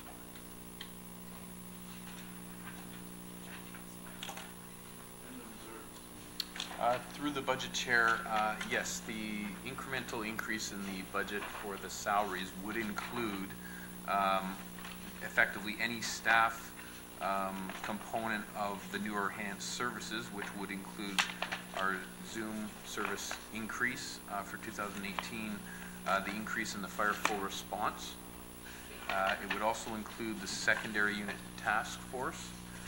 And there's a component within the Bram West interim branch, the expansion of that into the Southwest, which would include staffing dollars. And then beyond that, in terms of the change in the base, so that was dealing with the new enhanced, included in the base would be, yes, it would include changes to our collective bargaining agreements. So we do have agreements in place there for fire, transit, QP. And without that increase approved, we would have to try to find that funding some other way or cut programming. CEO Slang? Yeah. Through you, Chair, just to be clear that with that comes that there's no way we can deliver any of those new and enhanced services. So when you know, it's all about people, so if you cut that labor component, we will not deliver any of the new and enhanced, and we'd, whether we could cut services in our base, we'd have to look at that, but you'd certainly violate all the collective agreements you promoted to in that 21 million. So the answer is yes. If you voted against that increase, you'll be taking away all those new programs and probably violating collective agreements. Okay, so the cost of the increase in minimum wage is also in there somewhere? Yes. Yes. Okay. So I don't know, Councillor Dillon, if it was a misunderstanding about where the 22 million came from, but if you don't support that 22 million, then we're not supporting any new firemen, any new transit, any raises, and we'll have to redo collective bargaining agreements, which I don't think we can do. So I just wanted to make sure that was understood. Thanks. Councillor Fortini? Thank you, through the chair. Going back to the task force, second unit, and you know, I really didn't want to support it, but I would try anything to help out. And I have to agree with Chris, and I so believe we have to make it easier for these basement apartments, and that way widening driveways and all. But we're hiring a clerk, a prosecutor, supervisor, 4 bylaws, 4 inspectors.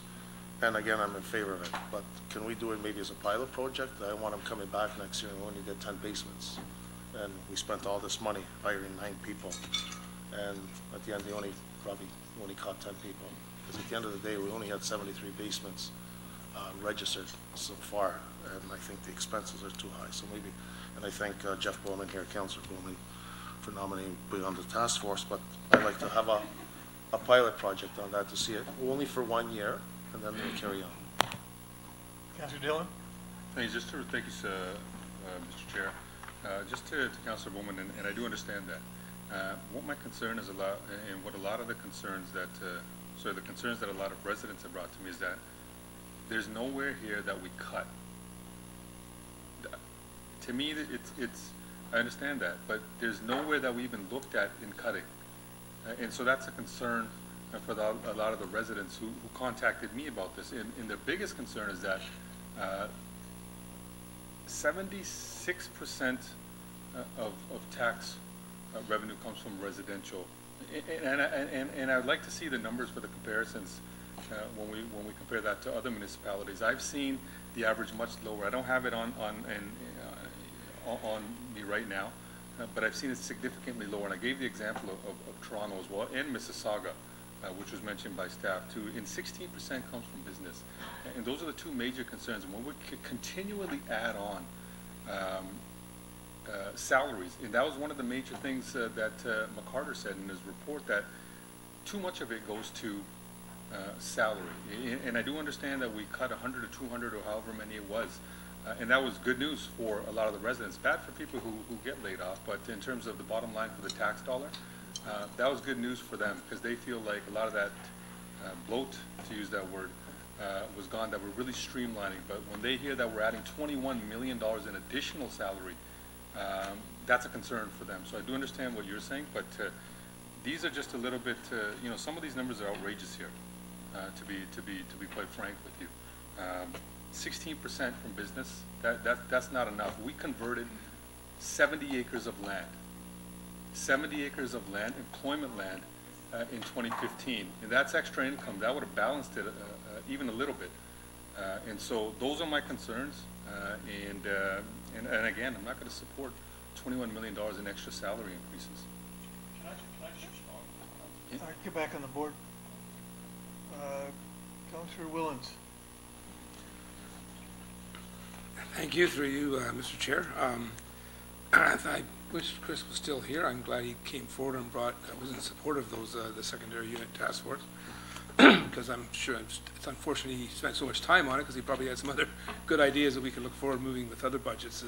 But it's not just the secondary task force. You have to look at the implications if we don't support it on what our bylaw guys are doing now, with spending a lot of time that they could be out there with other bylaw issues that we're getting more calls on, to be honest with you, in secondary units. So that's part of it. And if we don't support the secondary unit, we don't support the fire, and we don't support the, the other part of it, the transit, then the secondary units, then there could be fires. We won't have the fire department to respond to the fires because we didn't support it. So it's a chain reaction. So. Thank you for being so brief, Councilor Owens. Councilor Medeiros. Chair, I think just to pick up one, essentially what we're talking about is, you know, the salary is connected to services. So if there's a service that someone's ready to put on the floor to cut, then do it. Because I think we've had, again, this is not a budget process today. This has been throughout the year. So if there was a service that we wanted to not continue to deliver, we should have had thorough conversations, strategic, you know, conversations, committee meetings that allowed us to reorientate some of our business lines. We can't, I think now, just simply say that we're going to cut a service and not understand its impact. But if there's a service to be cut, I welcome any motion on the floor. But to simply say, it's very clear as a growing population, I think the case has been made that, you know, it's a difficult decision. No one wants to increase it here around the table, but then let's be prepared to cut a service. And I said that since it's the first time I got elected. Residents often, when they complain about property tax going up, we don't like increasing property tax. That's the last resort, but we're a growing municipality, and these are the difficult decisions we have to make. But if there's a service out there, if there's any delegation, if someone wants to cut something, I say we bring it on. Thank you. Councilor Bowman. Thank you, through you, Mr. Chair. Just to respond to Councilor Dillon, and I just wanted to make it clear that these are extra services that we're providing. The McCarter report, if I remember correctly, criticized the city for increasing taxes with 95% of those tax dollars going towards salaries, if I'm not mistaken. And in this case, this is not anywhere near 95% of what's going to happen to salaries. This is about half, 50%, which is not bad. But I just, you know, I can't sit here and say, you know, we're going to cut the fire staff, we're going to cut transit. It's not something we can cut. I mean, so I just wanted to make sure there was no misunderstanding, Councillor, about what that money was. Thank you. Councillor Sprovieri. Yeah, thank you, Mr. Chairman, and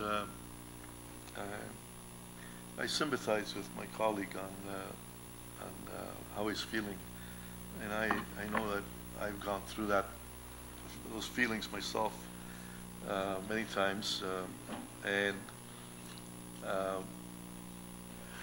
but I searched my mind to see where can we cut. You know, that's something that staff doesn't really make that decision or suggestion. Usually those suggestions come politically from us. If we think that there's an overabundance of service, or if the service is too generous, and then we could say, okay, I think we could cut here and we cut there. I'd just like to remind my colleague that a lot of this new money is going to the new growth area. The libraries in Ward 9, it's in there. Transit, we're getting the Zoom and extra buses in our areas. So these are the people who should really be upset are the people who are representing the old areas of Brampton that are not getting any new service or any the whole city. But certainly the new areas are impacting the old areas with these increases. So I cannot complain about getting the service because our residents need the service. Springdale has been without a library for 25 years. Springdale started 25 years ago, and they should have had a library probably there 10, 15 years ago. And finally we're getting one. So I can't say, let's not fund the library and let's cut on the library. We know that people in the new areas have a dire need for transit. And so I can't say, let's cut the transit. We know that the rec centers are overflowing with people, and so I can't say, let's cut the service in our rec centers. So it's a real dilemma that councillors who are really want to do the best for the residents and taking into account the hardship that people are going through, trying to make ends meet. And I totally sympathize with that. But again, if we're going to cut anything, we have to have some concrete suggestions. And this is not really the time to really that we should be doing this. We should have done that through the committee when we deliberated on the budget. So if somebody had some ideas of where we could cut, that's where it should be coming out. So this is just for next year, Gurpreet. So you look it over the budget. Really, we had the books for a month. We could have gone through the books and well, we're trying to. We just found out today that her staff is supposed to be helping councils, the rest of the council. You stick back to the discussion. So I was not aware of that before, but I just found out today in the job description that her staff are supposed to be also helping council members. So that's why I raised that, because we're not getting the help. So, especially from communication, we're not getting any help there either. So, anyway, Mr. Chairman, that's just wanted just to just bring a little bit of a different angle to the whole situation. Thank you. Okay, Councillor Fortini. Yes, thank you to the chair last time speaking. And to Councillor Wellens, and I agree with you. It's not that I don't want to support it. I just don't want to hire 12 people, spend $1.8 million, and then at the end of the year, we're going to see that we need a TAC 10 basement. So that's the only reason. So I'm supporting 100%. We have to do something. I just like to always said we have to make it easier for the planning, easier for these people to legalize a basement, make it cheaper. At the end, they'll be paying more taxes on impact, and we have to focus on what we need as a basement apartment and not turn it into a condo, because it looks like the way I'm seeing it, we're turning it into condos. Thank you. Councillor Moore. Thank you very much. I'm going to say this as respectfully as I can. To even consider not supporting the $20+ million in staff adjustments is just ridiculous. Preposterous. It's ridiculous. We've got our friends from CUPE, our partners in delivering public services, sitting in the audience. We have Amalgamated Transit Union. We have fire. We have employment contracts with all of our staff. We have, in good faith, negotiated contracts and have employment contracts with these folks who keep the city running. To not support it is, well, I'm going to say it, it's just politics. To say you're not going to add $20+ million to meet your contractual agreements across the corporation. And I would have thought, Councillor Dillon, for somebody who ran for the NDP party, you, above all others around this table, would understand and appreciate that. This is, we have been building this budget by every single decision that we have made since January of this year. We have made decisions that we knew were going to have budget impacts, and we were reminded of that at the time, and we put our hands in the air and supported them, most of us, on most of the issues. For some, and depending on the issue, we voted against it because we didn't think that it was sustainable during the budget deliberations. But, this is a recommendation put forward by staff. We've had every opportunity, the pre-budget meetings, and Councillor Dillon, I don't know whether you attended any of those pre-budget meetings. My understanding was that you weren't able to attend, or you didn't attend any of them, but that was the time to gain a one-on-one understanding of every single detail that was in the budget book that was distributed to us. The time to better understand the $20+ million on the staff salaries was to have your one-on-one pre-budget with corporate services and with finance. That was when we drilled down. And then we had budget deliberations where we could review the questions that were asked by every member of council who did take the time to attend the pre-budget meetings, and to further deliberate and pass motions. So today really should be a culmination of really a lot of heavy lifting that's taken place over the course of the year, but more particularly and more specifically since the budget books were produced. Thank you. Okay, we are now at the position of 2.5 hours in. Our procedural bylaw says that we have to take a break, otherwise we need unanimous decision to continue on. So I'm going to suggest that we take a 10-minute break. We'll come back. We'll come back with the speakers. We'll be back. You know what? We're just going to go back and forth. If we don't, so okay. I can tell you what. I'll take a vote, and if it's unanimous, we will stay. If it's not unanimous, we will take a 10-minute break. All in favor of continuing on? Continue on. It's not unanimous. We're taking a 10-minute break. It has to be unanimous.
Okay, council, can I have you take your seats, please?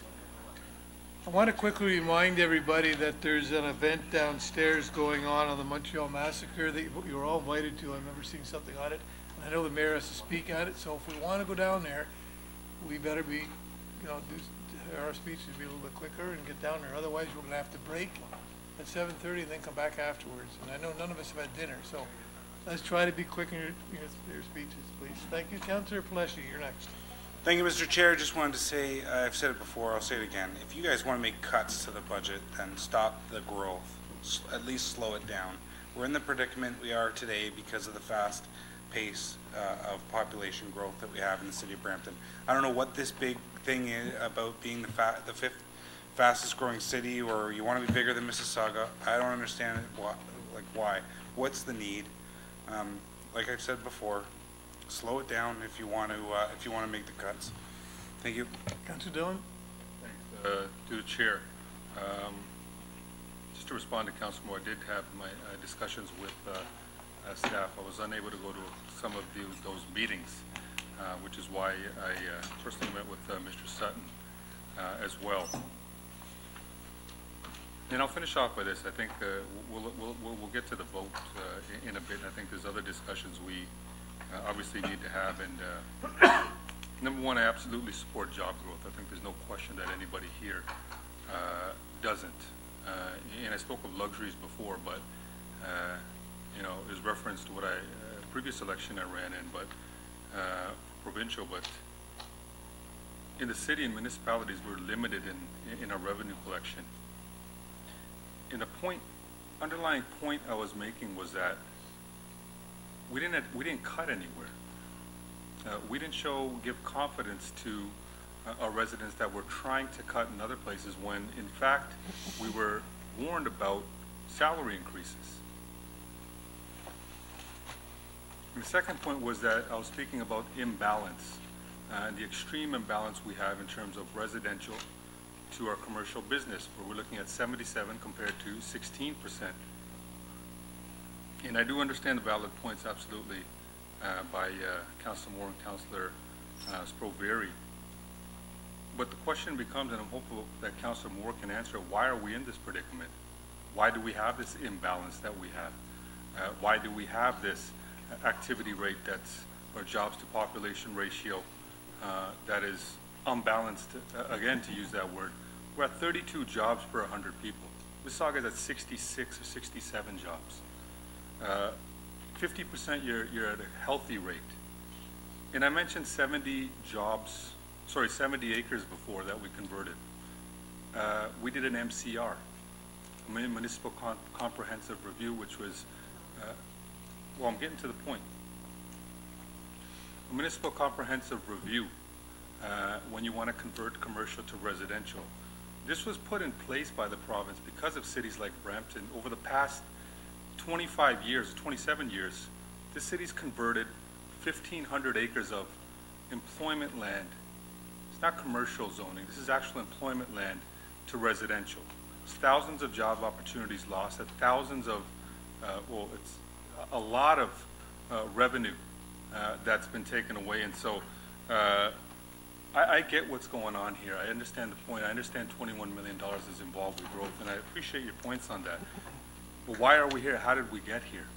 And why is it so easy to convert? Maybe if Councilor Moore wants to answer, why is it so easy to convert all that land, take away opportunity, and now say $21 million is not a big deal, and use growth as the reasoning for it? So I've had a lot of emails. I've had a lot of calls from residents.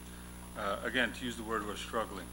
And if we're continuously adding salaries, that's fine. We need to complement the growth, but we're not cutting from anywhere. I don't think that satisfies my residents. I don't think that's or constituents. I don't think that satisfies a lot of the residents out in Brampton. So hopefully you can respond to that. Councillor Miles? Because you were around during those years. Councillor Miles? I'm going to call the question, Mr. Chairman, and ask you to please proceed to the actual budget and the motions that are before us. Okay, so we'll do that. We'll now go, I'll ask the clerk then to put the motion's out. Oh, sorry, I have to vote on calling the question. All in favor of calling the question? 1, 2, 3, 4, that carries. Thank you, Mr. Clerk. Now we'll have the first, I'm gonna have to, how do I get my screen to go up? No, my screen's not working like you guys.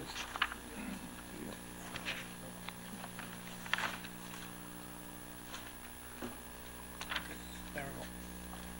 So I'll ask the clerk to put up the motions one by one. We'll go through them, and I'll ask the clerk to review them. Through you, Mr. Chair, members of council, the way we'll proceed with the vote, we'll first do a series of votes in regard to the Budget Committee recommendations from last week, and that's item 6.1 on today's agenda. We'll go through recommendation by recommendation.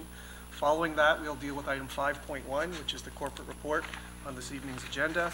And following that, there will be the final motion that was introduced earlier this evening from Councillor Sprovieri and Councillor Paleshi. Through you, Mr. Chair, as I've just explained, we're going through the Budget Committee recommendations first, which are the minutes from the Budget Committee from last week. So on the screen before you are the minutes. The first set are the substantive corporate budget recommendations. Recommendations BC 001 and BC 002 are just procedural motions to approve the Budget Committee agenda and to receive the presentation at that meeting from the CAO and Treasurer. BC 003 is on the screen, is at the line item under 2018 current budget for strategic communications with respect to the Brampton Beast funding be approved. Okay, all in favor? That carries. We just did.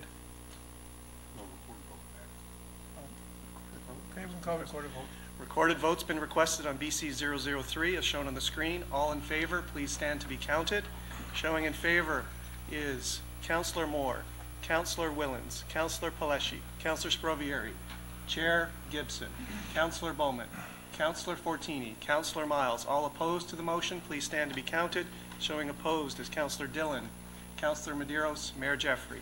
Just so we're clear on that last vote, that was only where the money was coming from, not the money itself. The money itself was already a decision of council. So if this was turned down, we would have had to find it somewhere else in the budget. Is that correct, staff? That's correct, Mr. Chair, and that motion carries 7-3. So we're all clear what we're voting on. Next item? Sorry, Councillor Fortini. Councillor Fortini on.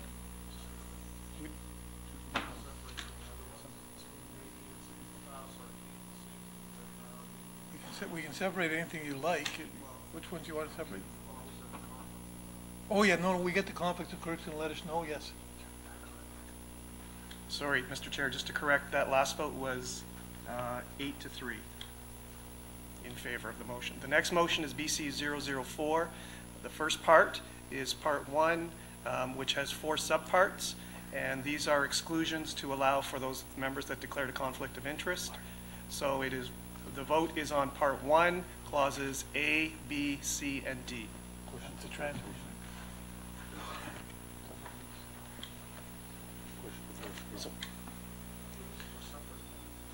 So members of council, Councillor Gibson and Councillor Willens, the first part of this motion is to approve the current budget with the exception for certain parts. So you can stay for this portion.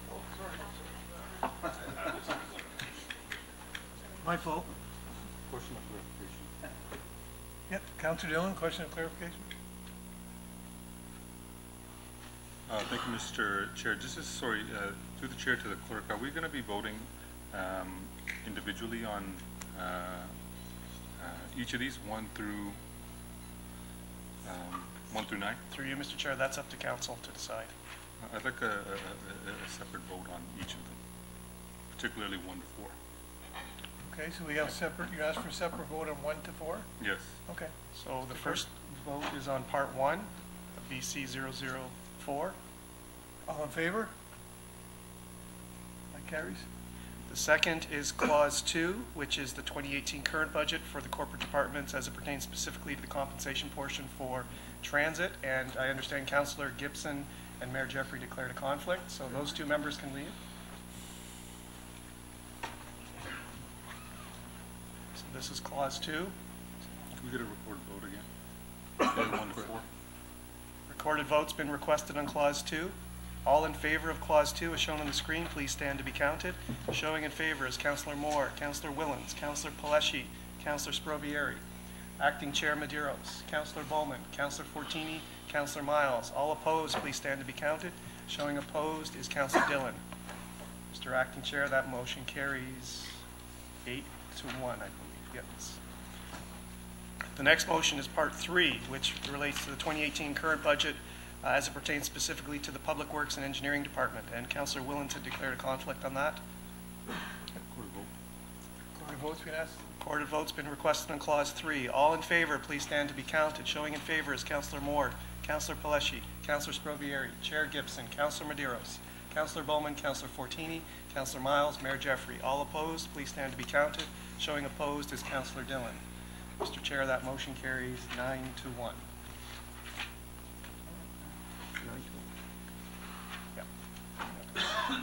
The next motion is Clause 4, which is the 2018 current budget as it relates specifically to the compensation portion for the Recreation Division. And Councillor Fortini had declared a conflict. Court of vote's called. Recorded vote's been requested on Clause 4 as shown on the screen. All in favor, please stand to be counted. Showing in favor is Councillor Moore, Councillor Willens, Councillor Paleschi, Councillor Sprovieri, Chair Gibson, Councillor Medeiros, Councillor Bowman, Councillor Miles, Mayor Jeffrey. All opposed, please stand to be counted. Showing opposed is Councillor Dillon. Mr. Chair, that motion carries 9-1. The next portion is Clause 5, which speaks to the 2018, or excuse me, it's the 2018 capital budget for all corporate departments. All in favor? Recorded vote on Clause 5. All in favor of Clause 5, please stand to be counted. Showing in favor is Councillor Moore, Councillor Willens, Councillor Paleschi, Councillor Sprovieri, Councillor Dillon, Chair Gibson, Councillor Medeiros, Councillor Bowman, Councillor Fortini, Councillor Miles, and Mayor Jeffrey. Mr. Chair, that carries unanimously, 11-0.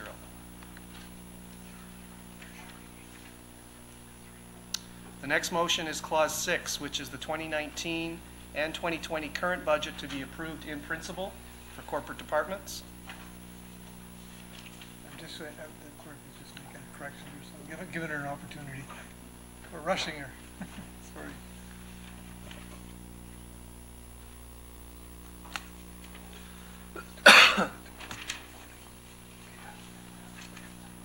Okay. Okay.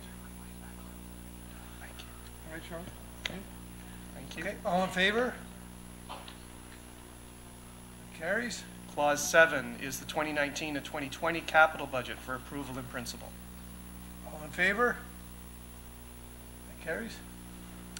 Clause 8 is the 2018 current budget as it relates specifically to the Internal Audit Division. This is a recommendation from the Audit Committee. All in favor? That carries. Clause 9 is the 2019 to 2020 current budget. Hang on for a second. Councilor Dillon, are you on for No. speak or can I take your name up? Okay, I just didn't want to forget you there. Clause 9, sorry, Mr. Chair, is the 2019-2020 current budget for the Internal Audit Division, All as in recommended favor? from Audit Committee. That carries. Now we have a series of other procedural motions.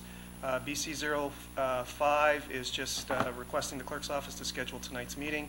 BC, Want to take a vote on that? we can do them as a package. I think. What if we said no to this one? All in favor? That carries. We can go to BC 006, which is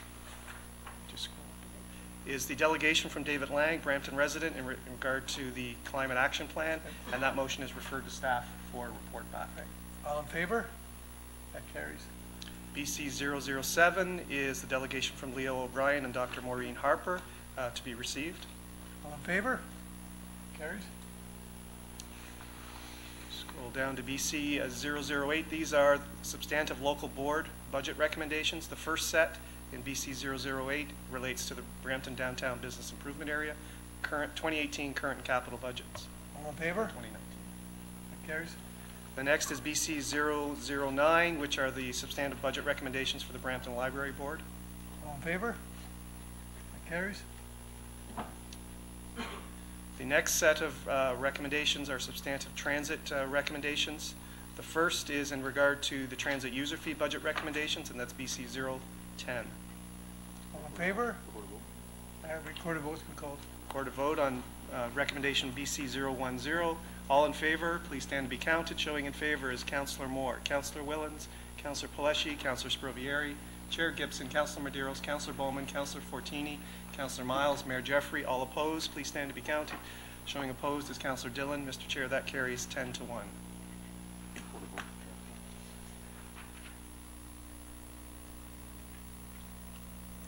The next motion is BC 011. This is the motion placed by Councillor Dillon, and the motion from Budget Committee is to refer it back to staff for further review and consultation with various Brampton advisory committees. A recorded vote's been requested. For clarification. Yep, go ahead. Clarify? Thank you. Through the chair to the clerk, from the discussion I had with you, you said that you had indicated that the motion can be put forth minus the referral. So it's the motion will go as it was last week, if I'm not mistaken. Through you, Mr. Chair, yes. If these are recommendations from the Budget Committee, so a member could move with a seconder tonight a motion to strike out that recommendation and move that or some other proposal. This is the motion that is So the motion's in before front of council us. from the Budget You wish Committee. to move it instead of referring it to? Yeah, I want to move it. Okay, you need a seconder. Pat, you gonna say it? So Yeah. just No. A second? for clarity, Just a second. the Councillor Dillon is moving and Councillor Fortini is seconding, striking out that recommendation and replacing it with the original proposal and not referring it off. Yep, you can speak to it. It's on the floor now. Councillor Dillon, are you finished? Yes. Councillor Sprovieri? Support the motion only if it was referring to seniors that in need, needy seniors, because not all seniors really need the break. A lot of seniors, it's a well-known fact that generally speaking, seniors have greater financial stability than the rest of the population.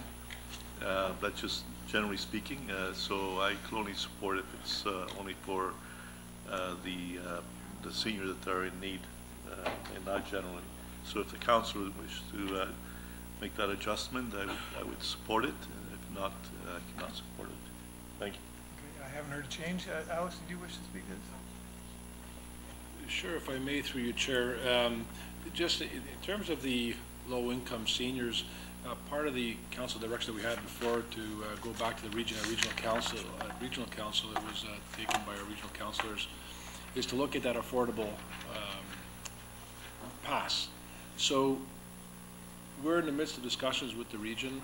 The $52 pass that currently exists today for seniors in Brampton, if they meet the criteria of a low-income senior, for example, this affordable pass program will allow them to get a 50% discount. So in essence, they're paying whatever it is, $26 for that pass, and the region will pay us the rest. So again, I just want to make sure that we clearly understand that, because that is an option for low-income seniors, and that affordable pass program is being developed under council direction with the region, understanding that we are coming back to council with a report once we understand what that cost is going to be for the portal that we agreed to share in that cost.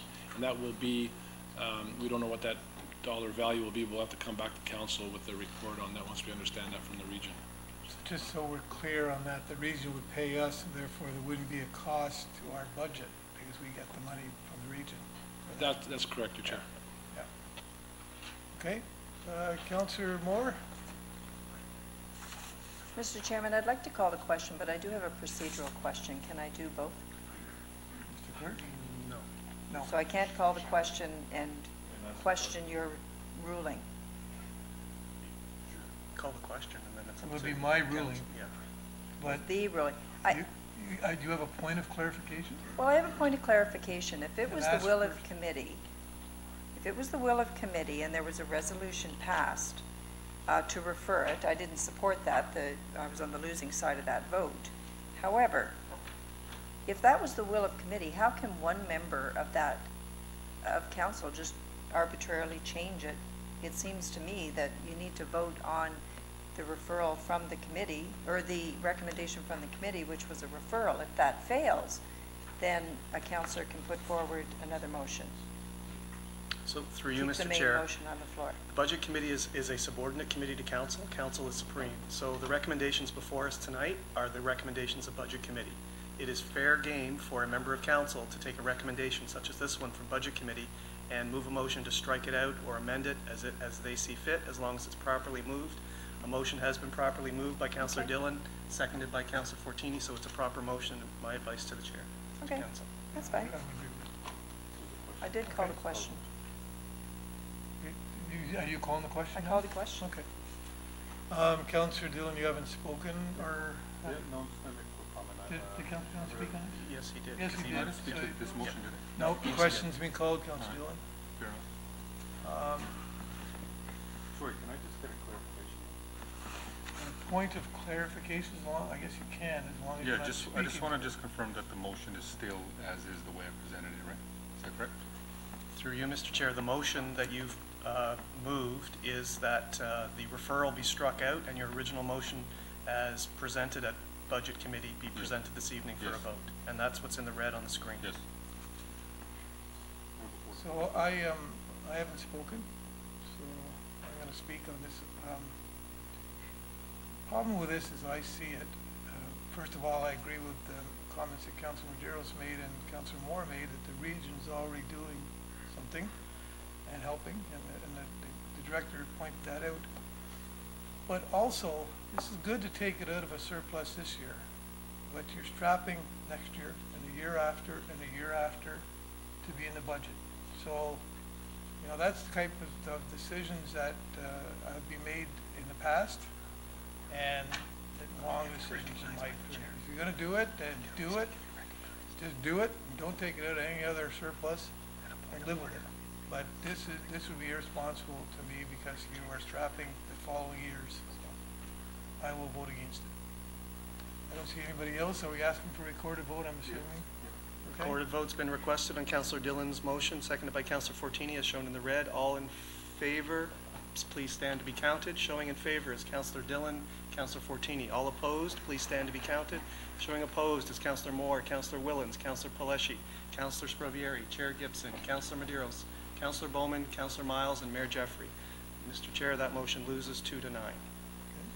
Next motion. So the next motion will be 2017 operating budget and reserve report as of Q3 2017. This was presented to Budget Committee, so it's Budget Committee recommendation BC 012. Okay. All in favor of that? That carries. The next set of motions are really just correspondence and other related matters arising from the Budget Committee. BC 013 is to receive a report that was referred to Budget Committee on shade structures for receipt. All in favor? Carries. BC 014 is to receive correspondence from the Brampton Board of Trade. All in favor? That carries. And BC 015 and BC 016 are to receive correspondence from the Clerk's Office and to adjourn the Budget Committee meeting. All in favor? That carries. So, Mr. Chair, that concludes the first part of the motions. The second part is item 5.1, which is the corporate report that's in your agenda in regard to the 2018-2020 budget approval. It has a series of recommendations that are shown on the screen in regard to approval of the operating budget and the capital budget, and these are really recommendations to give effect in terms of the financing and accounting for the substantive motions that Council has just voted on. Mr. Kirk, did we do that one? Yeah, we've done that one. Okay, that's fine, Yeah. okay. Everybody understand this? All in favor? That carries. Mr. Chair, the final part is the new motion that was introduced this evening from Councillor Spravieri, seconded by Councillor Paleschi. It is shown on the screen. Recorded vote's been requested on the motion moved by Councillor Spravieri, seconded by Councillor Paleschi. All in favor of the motion, please stand to be counted. Showing in favor is Councillor Paleschi, Councillor Spravieri. All opposed to the motion, please stand to be counted. Showing opposed to the motion is Councillor Moore, Councillor Willens, Councillor Dillon, Chair Gibson, Councillor Medeiros, Councillor Bowman, Councillor Fortini, Councillor Miles, and Mayor Jeffrey. Mr. Chair, that motion loses 2-9. Next.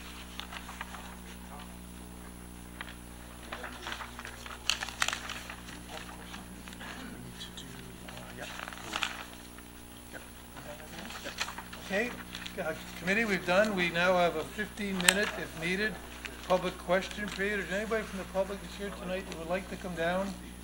Guys, please. Anybody here from the public who would like to come down to ask a question on anything on the budget in tonight's meeting? Anybody? Seeing none, thank you very much. Do we have a bylaw? Okay, so we have a transit fee bylaw, the bylaw 262, 2017, before council at a special meeting of December 6, 2017, be given the required number of readings and taken by the mayor and the city clerk and the corporate seal affixed thereto. Guys, I can't hear myself think. All in favor? Thank you. Well, you should have thought of that before you were interrupting me. The motion is that the following the bylaw before council at a special meeting of December 6, 2017 be given a required number of readings taken by the mayor and the city clerk and the corporate field fixed thereto. All in favor? That carries. And the last motion, favorite one, moved by Councillor Moore and Councillor Provieri to adjourn. All in favor of adjourning? That carries. Thank you very much.